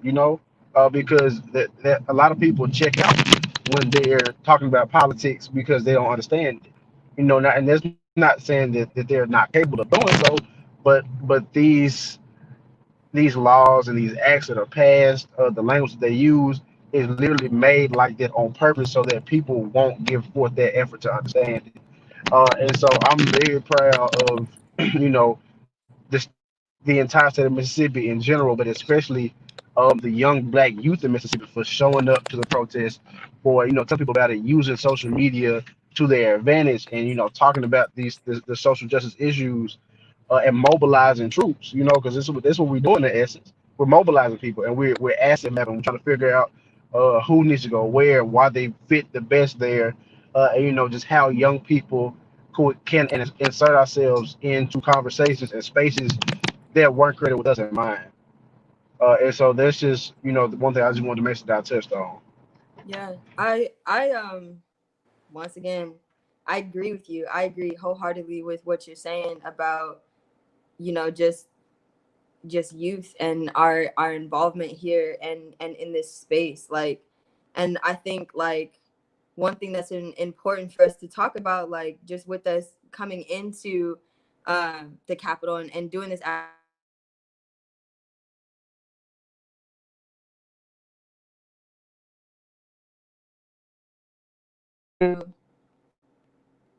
it's hard for me to really express this because I'm still trying to formulate the thought in my head. But it's like, for lack of a better analogy, it's like we don't have to be at that table specifically 100% of the time. Like, we need to start building our own tables and our own, government structures. Like, what's so amazing about the NAACP, like, I speak so highly of this organization, but trust me, I'll be quick to let you know what the issues are too. So I could do both. But it's like what's so amazing about the NAACP is if every city's branch were to operate at full capacity, if all of the Black people in that neighborhood were to get involved and join a committee and be just a part of something, do one thing for the NAACP, we would all be up and running, fully functional Black governments.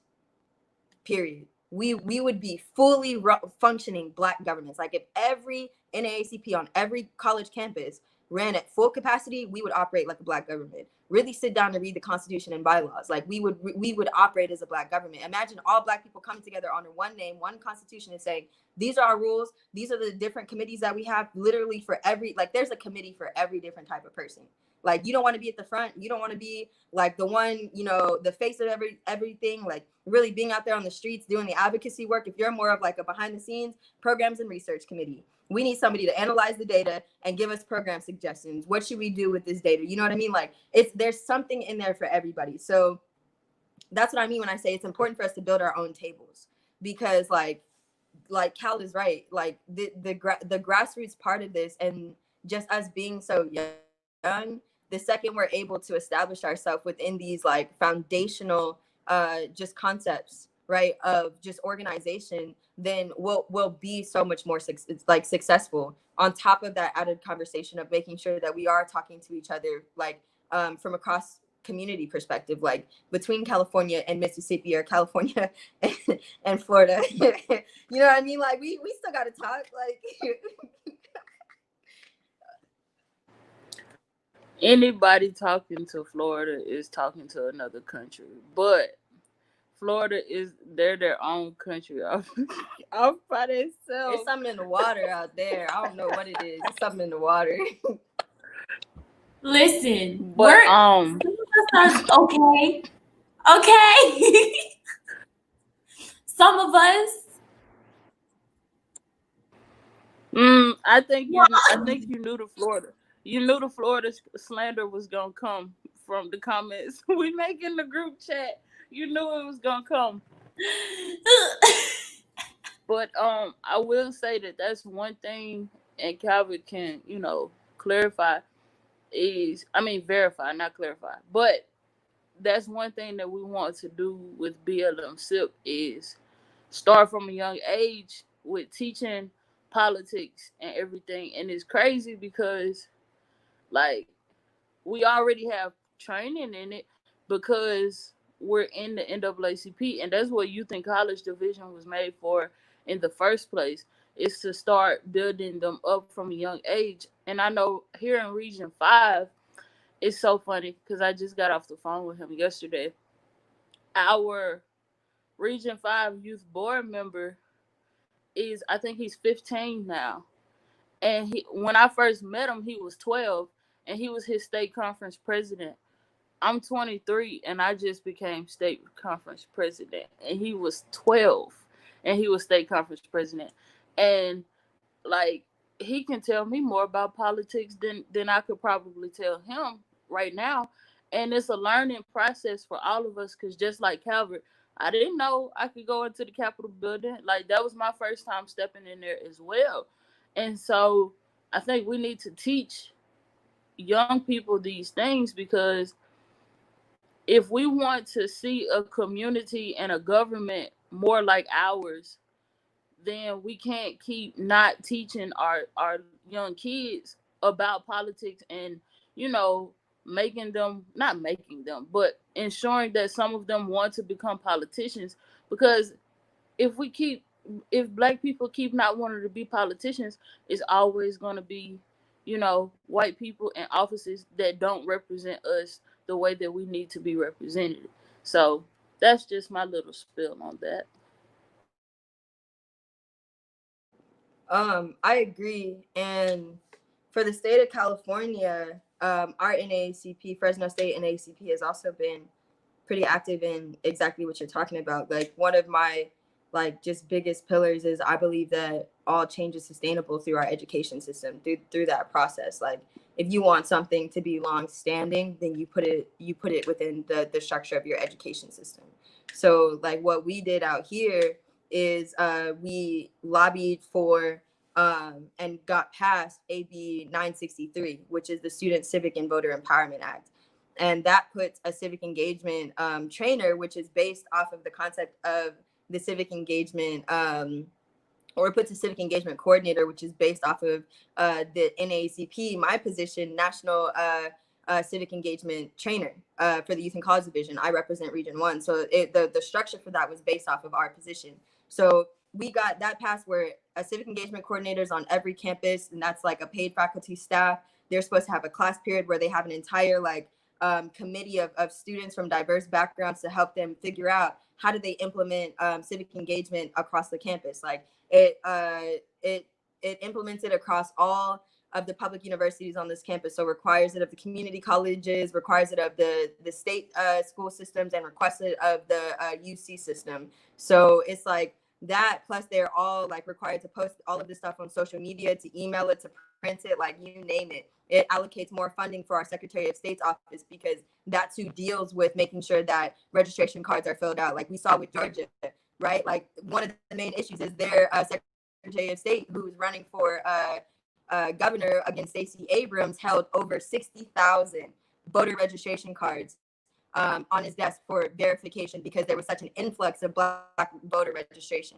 That's illegal, right? So it's like, we wanted to make sure for us, we put funding into the office to make sure that it was employed by the people who care about voting and civic engagement. So that's one thing we're doing. Another thing that I want to do when I graduate and actually start doing this work full time is actually lobbying for and getting a bill passed that would put civic engagement information. So voting, when is your voting deadlines, but also different posters and pamphlets about laws that are coming out or bills that are being considered to be passed. Like that should be a part of a newsletter that from middle school to high school, really into college, that should be circulated regularly. You know what I mean? Like having those conversations, getting something like AB 963 implemented at the high school level. California, now we pretty much have it, but it's like working on that, like across all states, we would be able to take AP government and turn that into a regular GE requirement class. You know what I mean? Like that should be general education. There's no reason that we're telling our students, telling our kids that understanding the structure of your government is for the elite only, right? It's only for the smartest kids in your grade level. Like there's no reason we should be telling them that. And then when they graduate, telling them that it's their civic duty and they're not a good citizen for participating in the system, right? That's another form of systemic oppression because we know who's in the AP classes. We know who's not in the AP classes, right?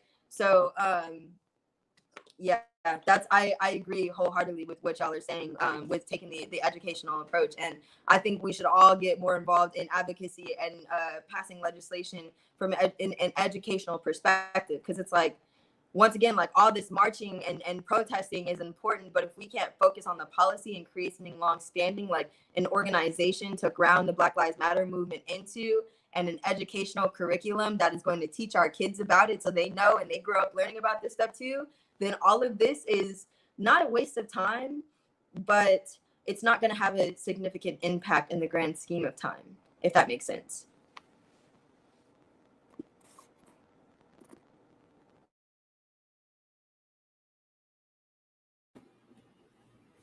I agree.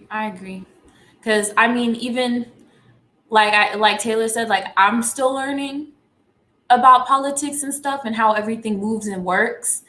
And I remember like in Florida, they have, was it U.S. government, but they don't really teach you anything in there. They teach you that, you know, the president is the end all be all. He does pretty much everything. And then you have these two other things that do whatever, you know, and I really didn't know the ins and outs, and I still don't know all the ins and outs, but I should have been taught that in high school. But then, like you said, you get older and you don't understand why, you know, voting at local level is so important, right? Because the president is the end all be all. So why should I vote local? Well, it's like I wasn't taught that in high school where I was needed to be taught. So now, you know, it's just perpetuating that thing. Like you said, nothing's really going to change. Nothing's going to move unless you vote local. But we're not teaching the kids who are going to come up and grow up and vote local to vote local. It's like a cycle. It's intentional. Mm-hmm. It's intentional. And I'm going to argue and say that we should start teaching our kids about this in 3rd grade. That's when we, like, when you start taking your regular history classes and they start telling you about how, like, at least in California where there's a bunch of missions, right? When we learned about missions, they had me build a mission. They told me that Sacagawea wanted to be in the mission. You know what I mean? Like they didn't tell it. They said that Native American people, when I was in 3rd grade going to school in San Diego, California, like I built a mission and they taught me that Native Americans loved being in the missions. Like that it was. I'm not even gonna lie. If they didn't tell me that the Native Americans like Christopher Columbus, I'm not even gonna lie, because they really did tell me that. Yep. Like that was our education. Think about it. Like, and you get older. That's why, like, for me, I remember when I first got on Twitter, this conversation about Native Americans, like the I forget what the monument is even called, like of the 4 different presidents, like the founding fathers monument, whatever it is. At the Grand Canyon. Mount Rushmore? Mount Rushmore. Grand Canyon, dog. Yeah. It's not the Grand Canyon. No, Mount Rushmore. Mount Rushmore. When I think about that, I remember one of the first things that Twitter taught me is that actually used to be a statue of Native American figures, like important figures. Like it was something that they would go and pray to. And in order to mock those people, they put the founding fathers over that. That's why it looks weird, right? So it's like learning about that and then going back and then like looking on social media while I'm still learning, right? While I'm still unlearning what this system has taught me. I remember thinking to myself, like, why do Native Americans like struggle? Like, what's the issue? Why are they rioting? Why are they protesting? Same conversations white people are having about us, right? Same reason that Black people don't understand why Nick Cannon's comments were so controversial and were so wrong, right? It's like same thing. We're not being taught this, and it's not just Black people who are being affected by it. Like, how many people here understand what the Japanese internment camps really did, right? It's like we don't have conversations like that. So it's the proof is in the education system. So like, yeah, dog, I don't know. Side note, what happened with Nick Cannon? Because when I came on to Twitter, I was late and all I saw was memes. So all I saw was people dogging on him, like memes, and I was like, I couldn't find it. Yeah. So there's this really, really old. So it's like one of the main reasons for the Holocaust, is people were upset that during this Great Depression that Germany was having, that Jewish people weren't poor, like the rest of the country. But it's like, what they don't tell you about that piece is that that's because Jewish people were discriminated against and they were restricted to certain sectors. So they had no choice but to be bankers. They had no choice but to be involved in that field of work because of how discriminated against they were. But once again, because that's not something it's a one significant but tiny piece of information that they leave out of the history books. So now there's this public perception, which Nick Cannon, is a product of, which is why, like, I think with everybody, like with anybody, I really believe that when somebody says something ignorant, the first thing we should do is try to teach them instead of bashing them. And then if they decide not to change, which is something Nick Cannon did, then that's when action should happen, which is something that did happen. But it's like Nick Cannon, like so many people, fell victim to the idea that Jewish people are stingy with their money and they're all rich that don't share anything. So he went on and said, like, talking about like how Black people were the original Semitic, like as in like we're the original Jewish people, like a greater conversation of how people say Jesus was Black, like it was the Jews who went and killed Jesus, so Jewish people went and killed Jesus, a Black man. So Nick Cannon is arguing that like Jerusalem, like all of that stuff belongs to Black people, and we need to start taking over the banks like how the Jewish people do, and like we need to be more stingy with our money. But the way he did it in the conversation was in terms of conspiracy theories that didn't say it like in a way that argues for what we're saying, as in Black unity, Black liberation, like we need to create our own governments, like we need to be able to establish ourselves financially. He didn't have that conversation. He pretty much did it in a way that was offensive, racist, and derogatory, like against Jewish people, in obtaining and promoting those stereotypes and those same messages that led to the Holocaust the first time. Not saying Nick Cannon is going to cause a Holocaust, not saying he has that power, that influence, but it's just the fact that he's perpetuating a system, same way as white people, when they say the N-word in a song, are perpetuating a system of oppression and don't realize it, right? Like, why is that conversation important, and why can we as Black people go to war over that, but we can't get upset with Nick Cannon for making those type of remarks against Jewish people, whether at the base of his argument he was right or not? You know what I mean? Like, it's what he said on the surface level that we need to have the conversation about. So that was the issue. Okay, and he lost his contract and his job with I think it was through Fox. Viacom. I think it was through Fox, but whatever it was, wherever his podcast was at. It's Viacom, right? It was what? MTV. It's Viacom. Oh yeah, that was for a while now, but I'm talking about for the podcast where he said it on. Viacom. There we go. They canceled, and I think they are through, I don't know, Viacom, but they canceled his podcast, and then also Wild 'N Out was canceled because like when people came to him and said, "Yo, like that's racist against Jewish people," he said, "No, it's not. I don't care. Like I choose not to be educated and listen to these other perspectives." So he got canceled and lost his deals. I think also that brings up a greater conversation of how Black people say Black people can't be racist. I don't think we have the power to be systemically racist, but we definitely have the ability to be racist. Prejudice, yes. It's like from but racist and Cal, wait, Cal, yeah. You gonna say something? I was just saying that, I think that we can. It probably died. Cal. Y'all can hear me at all? Can you hear us? Hello? We can't hear you, Doug. Hello? It looks like he can't hear us, but okay. Can y'all hear me now? Yeah, we can't hear you. Yeah. You can hear him? I can hear him. I can't hear him. So, Bree, you can hear me? Yes. What the heck? No. Okay, so the other two can hear me at all. But if that's the case, Taylor, I hate you. Wait, Taylor, try Um, muting your mic too. Let's see. Look. what's wrong with y'all? I'm finna Can't hear a go. thing. I think Bree Can't hear a changed thing. his settings. I can hear him.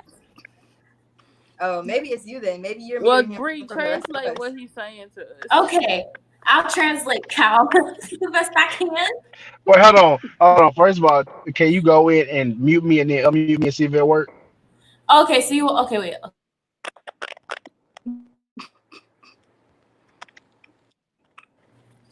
Hello? Yes. Wait, what was the question about? Can Can y'all you hear say what it me? was again? The question was? We can now. Yeah, we Obviously, can. I hate y'all. Go Okay. Your lovely voice. Wait, Bree, what was the question again? Oh, I was just saying, there's like a greater, because I feel like there's some Wait, black people wait, who Cal, don't think. dog. You gotta mute. Cal, you gotta mute. It causes the echo. I was saying that I feel like there's some black people who feel that we don't have the ability to be prejudiced. You know, like we don't have the ability to be systemically racist. Okay, there you go. But we do have the ability to be prejudiced, and I feel like that's kind of maybe what he was thinking in his mind too. Like I can't be prejudiced towards Jewish people because I'm black. You know, like type of mindset as well from what you were talking about. But Okay.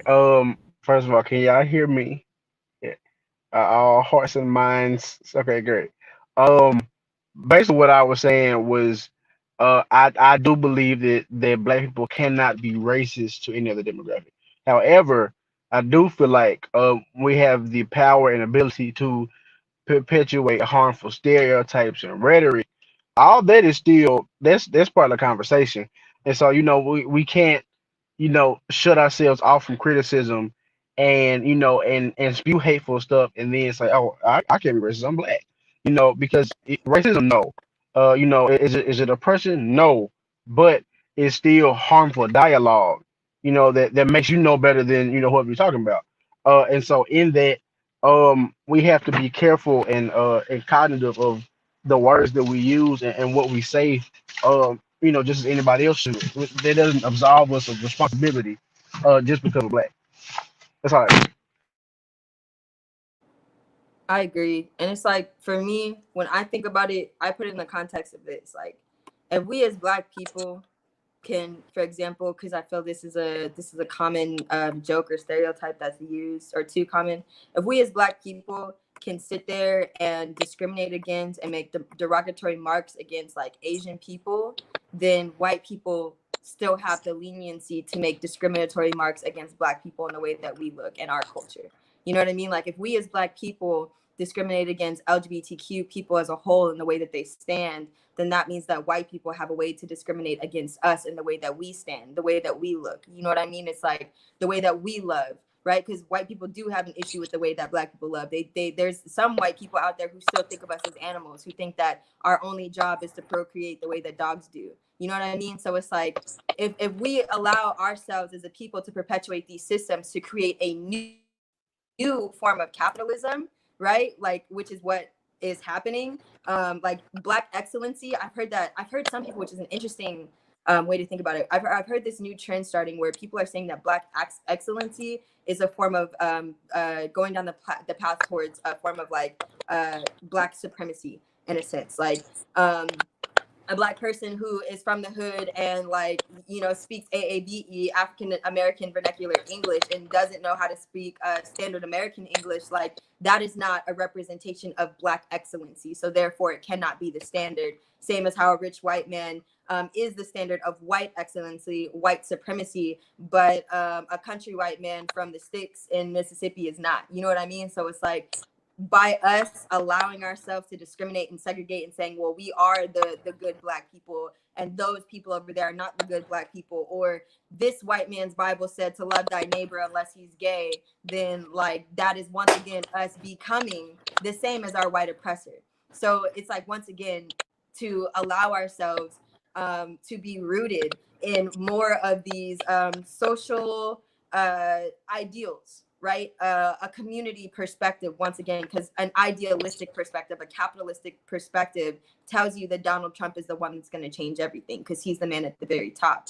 But a social perspective, a human rights perspective is going to tell you to start with the people in the city because they're the ones who are going to affect you today, right? So it's like us continuing to have those conversations and to shed light on that, creating a new system, a new world order, will like ultimately lead to the liberation that we're looking for. But just saying, once again, by allowing us to, by using that escape of saying, well, Black people can't be racist, like that's just once again going to lead to white people saying, well, I'm not racist because I can say, like, I'm not being disrespectful when I say the N-word. Like, you know what I mean? Like, it's the same exact thing. So I got a couple points to hit on, and one of them is actually from earlier. I had thought about it earlier, but I forgot about it by the time you finished talking. So it was, I think you were talking about what they don't teach us. Hold on. Okay, I think you were talking about what they don't teach us in schools and stuff. And it's funny because I am part of this tutoring program this summer, and we tutor like high school kids throughout this summer program. So I tutored the reading class. So the reading teacher, she has them do like a lot of assignments about Black Lives Matter and police brutality and just like Black history and stuff like that. So the assignment she gave the other day was to give a paragraph or two paragraphs about your favorite person that influenced the African American community. And one of the students said Abraham Lincoln. And he said because Abe Lincoln freed the slaves and he was for Black people and he wanted Black people to be free and da da da. And so, like, when he said it, we were taken aback. We was like, wait, what? So we asked him again and we were like, where did you get that information from? And he said, that's what they taught us in school. And we was like, okay, that's one of the problems right there because they're teaching a false narrative, right? Because if you go out there and you research it yourself, you'll know that Abraham Lincoln, he owned slaves. He wasn't for Black people being free, but when you're a politician, you have to do what what the majority of your people want to do, especially if you want to get reelected. And I was saying that's the same thing that just happened here in Mississippi with the flag. Tay Reeves didn't want to take that flag down. But so Dion says 9,000, so we're gonna go with 9,000. But if 9,000 of your citizens that you are supposed to represent, okay, Bree said 10,000, so 9 to 10,000. So if that many people of your population want something changed and you refuse to go with it, it shows that you are not representative of the people in your state. You're only representative of the people that voted you into office, and that's not what those political offices are supposed to do. You're supposed to be representative of your state. And so throughout the whole day, because we have several different class periods, students were given people who technically influenced the Black community, but it wasn't for the right reasons. And it was just like eye-opening to us because it's like, this is what they teaching us. And see, we forgot that that's what they taught us. I mean, they taught us the same thing when we were in school, but we forgot that that's what they ingrained into our heads because we've gotten old enough to go out and research it and find out the truth for ourselves. But we were just like, they really setting our kids up for failure. Well, not failure, but it's like a brainwashing tactic. You get what I'm saying, Dion? Oh, I get what you're saying. Like, I think you should stick with your original statement. They're setting our kids up for failure. Like, once again, just going back to me being in the third grade and just learning about this false history of Native American people. why, after the way that the United States treated Native American people, was I taken on a field trip to visit a mission where I probably walked over the grave sites of so many Native American people who died at the hands of that system, right? Like, that is how the American education system is set up today. Like, there are probably not right now in this moment because of quarantine and COVID-19, but it's like earlier this year, there was young third graders in the state of California who took a trip to a mission and thought like, whoa, it is so cool that this is what the Native Americans were doing. And this is what Christianity brought to America and the way that they just took care of these people, right? Like, there are third graders right now in our American system who are learning that while you have Native American people being killed at Mount Rushmore, being killed and ran over by literally the people who are paying our taxes to, who we are funding, being killed by the same people, right? So it's like, they're setting us up for failure. They're setting us up for failure. And it's like, I think it happens even more. Not even more. It happens outside of our education system as well. I think another personal example I have, like, once again, like, I moved back to California, and we moved back to San Diego when I was in high school as a freshman, and I served on the San Diego County District Attorney's Office Youth Advisory Board. We called it YAB.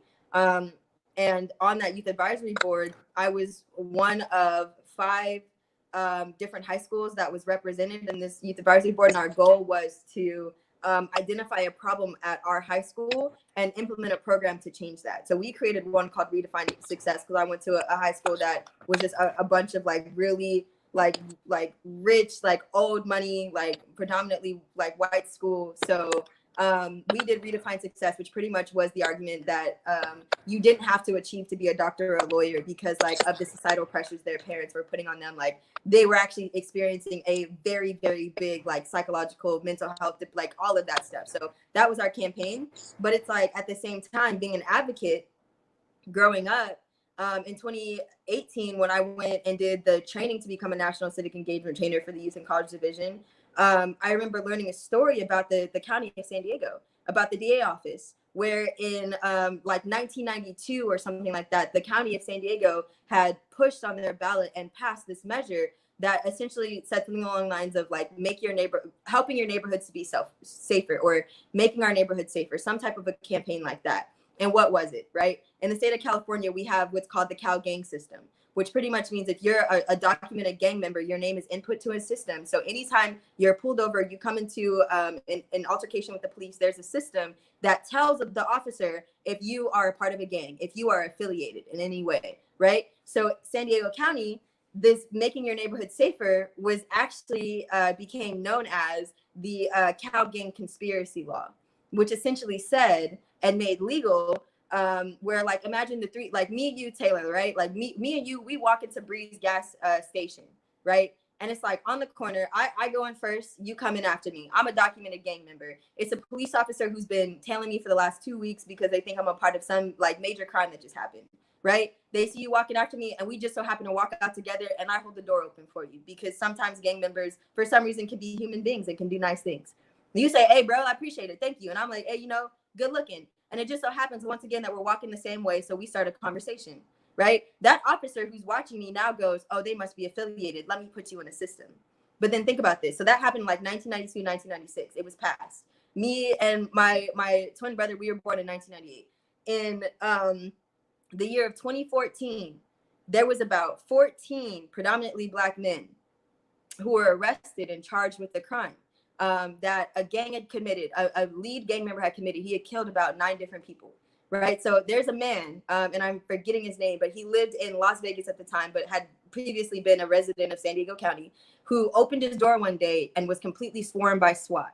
And they said, you're under the arrest for the murder of 9 people. You're going to prison. And this dude is going to school to become a realtor. So he's like, dog, I didn't kill anybody. Like, I've been in Las Vegas going to realtor school. Like, I promise. Like, I just want to sell houses. And they go, you're going to prison. Just come with us. So, of course, you go. Goes back to San Diego. The same DA in the year of 2014, when I started doing this, redefine success campaign to fix the issues in my neighborhood. When because I was at the rich white school in the good side of town, right? Then you go to the bad side of town. Lincoln High School also had 2 representatives, and they were doing a campaign. The area where there was the most gang violence, it was a predominantly black school. In the year of 2014, that same DA arrested 14 black men and charged them with a crime that they didn't commit because of the cow gang conspiracy law. They implemented it over 10 years later. That could have been my twin brother.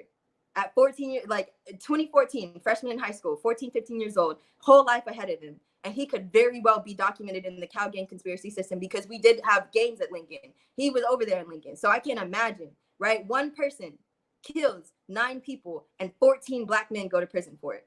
And that black man is sitting in front of the DA and he's going, I did not commit this crime. And that DA, the same woman who looked me in my face and smiled and said, your campaign just won an award for this city, for this county. We're recognizing you and we're going to continue to implement this across our city. That same DA looked at that black man and said, I know you didn't commit this crime, but because of the cow gang conspiracy law, I'm allowed to send you to prison with this dude who did. And I'll do this, right? Because I know it's hard on you. If you sign this plea deal, I will, instead of giving you 25 to life, I will only give you 10 to life, right? But it's like, that's a felony. So what does that mean in the state of California? When you go to prison in the state of California for a felony, for capital murder, or for just murder in general, I don't know if it's all capital, to be honest, but when you go to murder for prison in the state of California, you serve your state time and your federal time. That's everywhere with murder. So it's like, but what does serving that time look like? You can either serve time 2 different ways. You can do it consecutively, right, back to back, or you can do it concurrently, which means you serve just straight up 10 years or you're serving 20 years. In the state of California, we do consecutively. So that means 14 black men who did not commit a crime got a plea deal that said instead of 25 to life, you'll only serve 10 to life, without knowing that meant 20 years in prison for a crime that they didn't commit, because the whole goal of that is to decrease crime in San Diego County, to make neighborhoods safer by deterring gang violence. That is a law that was passed, and it wasn't even gotten rid of until I think like 2016 or 2017, after it had come to light, because it was like, and that was the dude who became like really famous for it. The only reason he was able to is because he got the one judge in the county who reviewed that case, saw the details of it, and said, this is clearly racist, and I'm going to throw this case out. And they still have to go back and advocate for the other 13 black men who were in prison for that same crime that they did not commit. You know what I mean? So it's like, it happens outside of our education system, just getting back to the main point of them making you believe, leaving out important pieces of information, making you believe that this system is perfect when it's not. And that it's coming for certain people, like, you know what I mean? So I don't know. Everything about this just gets me angry. And it's like, just the more unlearning I do, the more reason I have to be angry, but the more calculated I become, right? So just talk to your kids. Just talk to your kids, about what's going on in the area. The other thing I wanted to touch on that Dion had said is, you had touched on, like, when people are advocates for black people, they're advocates for certain types of black people. And I think, well, it's not I know the only way to gain some, at least a small bit of moving forward, is if we're unified, if we're one unified front. But you can't, and I don't want to bring religion into this too much, but a lot of it actually boils back down to religion. But you can't have these people over here saying, hey, we're gonna go out here and fight for black people, but we don't condone what these black people do. So we're not, if something happens to them, we're not going to advocate for them. We're just going to advocate for the people that are over here on our side. And what that does is you have many different types of groups, and we're all fighting for technically the same thing, but we have to fight in different ways. So this group over here, let's say the LGBTQ community, the black LGBTQ community is over here. Not only do we have to fight our oppressors to move forward in life and have equity, we have to fight our own people to move forward in life and have equity. So the question comes, who do we who do we tackle first? Do we try to reach our community and get them to say, hey, we're people too? Like, we all want the same common goal in the end. We shouldn't be fighting against each other just because we have different views of the way each other lives their lives. It's the same exact thing we're fighting our oppressors for. We're fighting them because they view us one way and we may view them one way. But at the end of the day, we're all humans. It doesn't matter if you're gay, straight, white, black, purple, orange, green, whatever. It doesn't matter. At the end of the day, we're all under the human race. And everyone loves to say in that certain subgroup, we're all God's children. And they say it all the time, but y'all don't act like it. You don't act like it. And everyone loves to what is it? Because I'm not a religious person. So ain't it like, he who is without sin cast the first stone? Or he who is without sin cast the first stone. Love to throw that out, but you're casting stones all the time. Last time I checked, judging was a sin. So you're judging someone by casting a stone. You can't cast a stone because you're sinning, and no one sin is supposed to be greater than the other. So you're saying that we're over here and we're going to hell because we're sinning, but yet you're going to a seafood restaurant every weekend eating shrimp. That's a sin. You know what I'm saying? So it's like, you can't pick and choose which sins you want to you can't pick and choose which sins you want to acknowledge. And just like the fight, you can't pick and choose which black people you want to advocate for. Can't pick and choose which black people you want to fight for. So that's the first hurdle we have to jump over in our own community. We got light skin versus dark skin.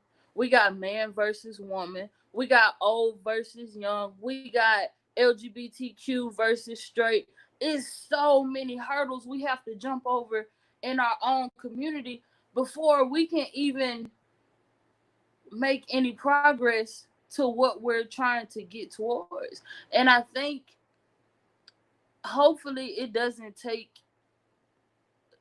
years and centuries for it to come together, but something got to change. Like, something got to change within our own community before it can change within the country and the world. So yeah, that's my spiel on that one. It's like, so god dang it, I keep doing this. So I agree with you. And I think, like, just you asked the question of how do we fix what's going on in our community or something to this extent, like, while also advocating for change outside of our community or for our community, right? And it's like, the answer is you have to do both at the same time, or you have to do all of them at the same time. Within our community, we have to be able to call out that that miscommunication between the two dichotomies of Gen Z and boomers. Like, why is it that we think so radically and our grandparents are so comfortable, right? Like I said, I've had so many elders, and y'all have probably had this too in your area, saying like, we need to quiet down a little bit because what we're doing could risk us losing everything that they have worked for and everything that they've already gotten, right? Like, it could cause the governments to just go completely back. So they want us to relax, right? It's like, why stay comfortable? Why are they comfortable with that? And it's like, you have to realize our grandparents grew up in the 50s and 60s, right? Like, that was their era. Like, my parents were born in the 70s. So it's like, our grandparents, the 60s and 70s, that was their prime. So they saw the end of segregation, the end of Jim Crow. They saw the civil rights movement and saw all the changes. And now they're living in a new America, literally are living in a new America than the America that they were born into. So what we're doing is jeopardizing everything that they have worked for, everything that they have seen, right? And that's something that we need to understand as the younger generation. But what they don't understand also is exactly what we said earlier when Serenity was on, is we were born into the era where we saw Trayvon Martin be killed the way he did. And on national television, we saw George Zimmerman walk away free and still be able to auction off that gun and be able to sue the family for defamation of character, right? Like, we saw Mike Brown, we saw Eric Garner, we saw Sandra Bland, we saw Philando Castile be murdered the way he was, right? Like, we saw George Floyd, we saw every second of that 8 minutes and 46 seconds. And we've been seeing that 8 minutes and 46 seconds since we opened our eyes, right? And that's not going to change for Gen X that's coming up behind us, right? It's the same thing. So right now, their generation and our generation, we're seeing two different Americas.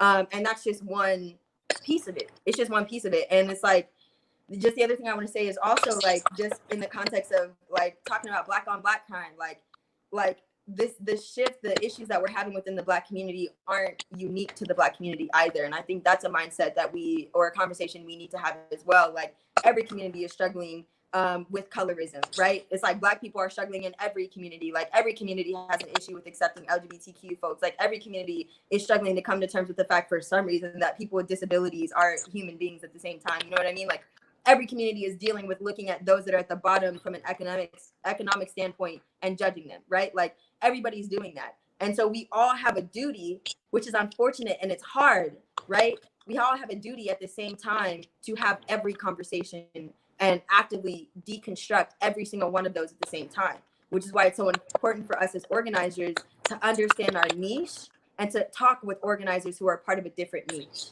right? Like, and Tay, I know you unmuted, so this is my last thing I'm going to say about it. Like, and just for an example about, like, how this is happening in every community. Like, for me, like I said earlier, I'm a lesbian. I'm a part of the LGBTQ+ community. So, like, when I'm in LA, like, when I'm in the city where my family is at, and I'm hanging out with, like, my friend group, I have, like, a lesbian friend group in LA. Like, I've had to call them out for misogyny, which is weird. Like, my stud friends, like, I've had to call my stud friends or my more masculine presenting friends out for misogyny. Like, they'll sit there and they'll say a stud, that, like, stud for stud, which is like when two studs date, is wrong. And it's, like, clowned upon, like, it's frowned upon within the lesbian community. Or they'll say, like, as a stud, they would never let their femme girlfriend hang out with another stud. Or their femme girlfriend will never have to pay for something. Or, like, two femmes won't work out because, like, two femmes can't, like, they'll say, like, two femmes always need masculine energy to balance each other out. It's like, what, dog? Like, they'll say, like, femmes shouldn't be playing sports or doing all this stuff. And I literally will have to call them out and say, dog, like, first of all of us have vaginas. Like, whether you identify as being a woman or not, like, all of us have vaginas. So until this entire society, this entire country can recognize that having a vagina doesn't necessarily make you a female, or, I mean, doesn't necessarily make you a woman, right? Like, until we have those conversations and everybody understands that, then you as a lesbian should not be looking at yourselves and segregating yourselves and pushing this instance of misogyny. But you have it on the opposite side of, like, with femmes as well, with them saying, like, oh, I should never have to pay anything, like, no, I should never have to work hard, like, you know, all this stuff. And it's just like, sis, like, that's a woman too. You know what I mean? Like, there's still a need for an emotional conversation as well. So I was just saying, like, it's in every community, and it's just important for us to be having these conversations everywhere, is what I wanted to bring up. I don't know if Tay's still there or not. Her screen went black. I'm gonna be right back. My mama just pulled up outside. I don't know. I also do have to go, though. We've been doing this for almost like 2.5 hours, 3 hours. 2 hours. I mean, we can we should do more of these. We could do it again another time. Especially now that I know, well, she's gone. Now that I know that this platform exists, like, I would love to do this more often. What? Yeah. What? Yes. I guess Florida can Also, teach you something. See? Florida, gang. I'm just What they waiting say for Florida to have I'm weak. I'm just waiting for Florida to have a comeback for California. no, that's probably not gonna happen. Probably never. No, but all I was gonna say is that my conversations with people have been a little different. Cause I don't know if you know, I mentioned this a while ago, but I'm adopted. And my mom's white. Whole side of the family, white, okay? And, you know, microaggressions and stuff, I feel like sometimes happen unconsciously. And so I used to be like, hey, I don't like that. Or I would say this because my dad has said this. I told my mom this before, but like when my 2 baby cousins were born, loved them to death. But my dad always called me the help because I would go over there, spend my whole summer, not get paid. And mom was like, "You're supposed to go babysit them for free because those are your cousins." But it's like the one black girl, you know. But I have 2 older cousins who could have came down and babysat, but you chose me to come down, and then I don't even get paid. So it's like stuff like, you know, it's like stuff like that. Or like I held my newest baby cousin who was born for the first time, and she looked at me all types of crazy. And I asked my older cousin if she ever, you know, played with a black baby before or something. You know what I'm saying? Like how she interacted with black people. She was like, she has a black doll. So it's like having those conversations where they were thinking I was talking crazy out my ass, out my neck. And now like my mom's coming back to me, and she's been reading up on her stuff and everything. And she like came back to me and was like, "I'm sorry if I should have like, you know, said something or stood up for you. I didn't know I was doing this. I've been reading up on it." And then my cousins are, you know, reading up on their stuff. But it's like, it's been happening for a while. You know what I'm saying? Now they're choosing to address it, which is better late than never. But like, why did a man have to have a knee on his neck for 8 minutes and 46 seconds for you to feel the need to learn about me as your daughter? You know what I mean? Like I get exactly where you're coming from, and you're completely valid in that perspective.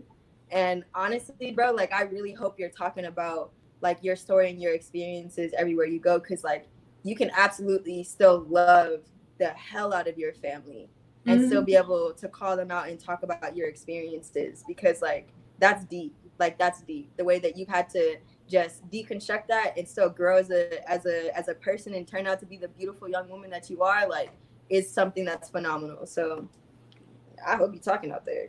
Oh, girl. I have stories upon stories. Like, you know, we ain't built the same. You know, black women got a little cake, a little thickness. You know, I was told many a times that I need to work out more. I mean, now I do work out, but like my body's still never going to be like theirs, you know? So it's just like little stuff like that. Or like my grandma said I was doing too much hair, putting too much product in my hair, which, you know, listen, it's not enough. God, I need the whole bottle of that little Tresemme thing y'all be ready about. So it's like being at Starbucks and they're like, extra caramel? You want more? And it's like, yes. More. Yes. But even like with my dad too, like when I used to get braids, he would call me like and he's black. Okay, so my dad's black. And he would be like, "Oh, you look like what's like the Predator." When I got braids. Wait, is your dad your biological or adoptive father? Adopted. Okay. Mm-hmm. Yeah. So what's really the sunken place out there? Oh, what?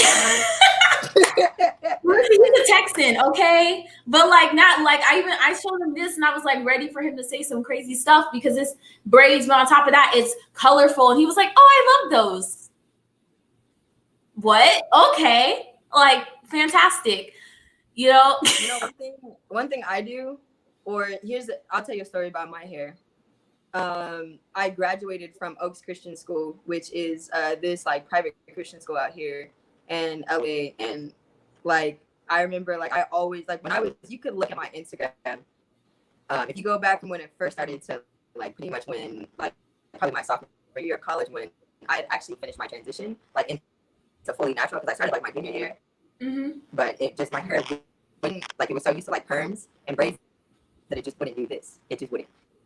So sophomore year, you can see I just became like completely natural, all this. But I remember one of the first times that I wore my hair out to school and I went to basketball practice, I had this like white coach, and she looked at me and told me that I looked like the young black boy in I think it's the Goonies or something. And I don't know if anybody's ever seen him, right? But it's like his hair is like all like just everywhere, like extremely nappy, and like I think he might. I never seen the show, to be honest. I think he's either a slave or he's the help, but he's definitely not like at the same caliber as all of the other characters. You know what I mean? And she looked at me and said that and laughed and thought it was okay. And I'm like, you're telling me that there are so many different references within media today, so many different beautiful Black people, like representation of us in a positive light. And the only thing you could think. Oh no, hold up guys. Hold up. 1 second. Oh no. Where'd you go?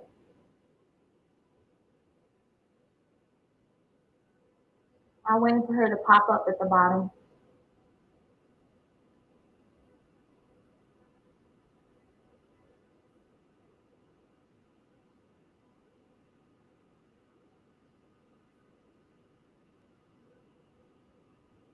I wonder if she noticed that it went away.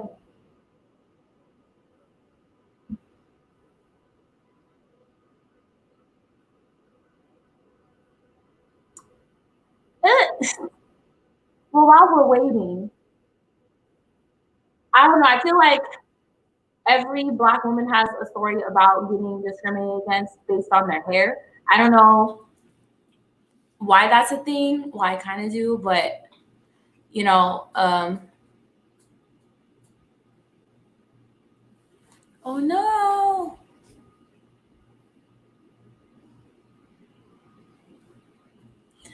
1 second, we're waiting for her to connect.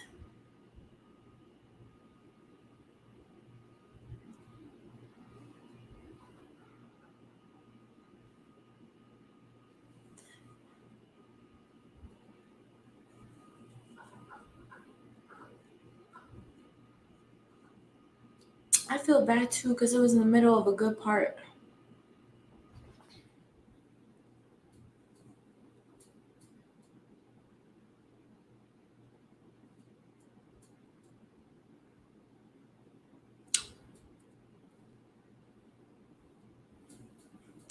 I don't know where she went.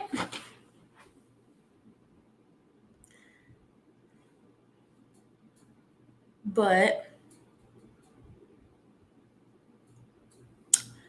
it has been 2.5 hours. So I'm going to close this stream out, but there will be another one.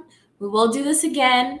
We're going to keep the conversation rolling because if you guys were here earlier, like we said, it's not just because of George Floyd. This is not just because of Breonna Taylor. Yes, they were catalysts, but there's issues going on around in many different areas, in many different states, in your local area, everything like that, that need to be fixed. And that is why we are continuing this conversation and this narrative. So, like I said, this, I have a platform. I will be bringing more people on here to speak on this type of stuff. And yeah, and thank you guys for coming out. I'm going to go and take my dog outside because he's been sleeping here looking at me all types of crazy. But I will link their cash apps and everything below. So if you guys want to donate, I know you can't donate to my channel. I don't know we don't have no super chats or anything like that, but I will put their information below so you can donate to them. And yeah, I will see y'all in the next one. Bye.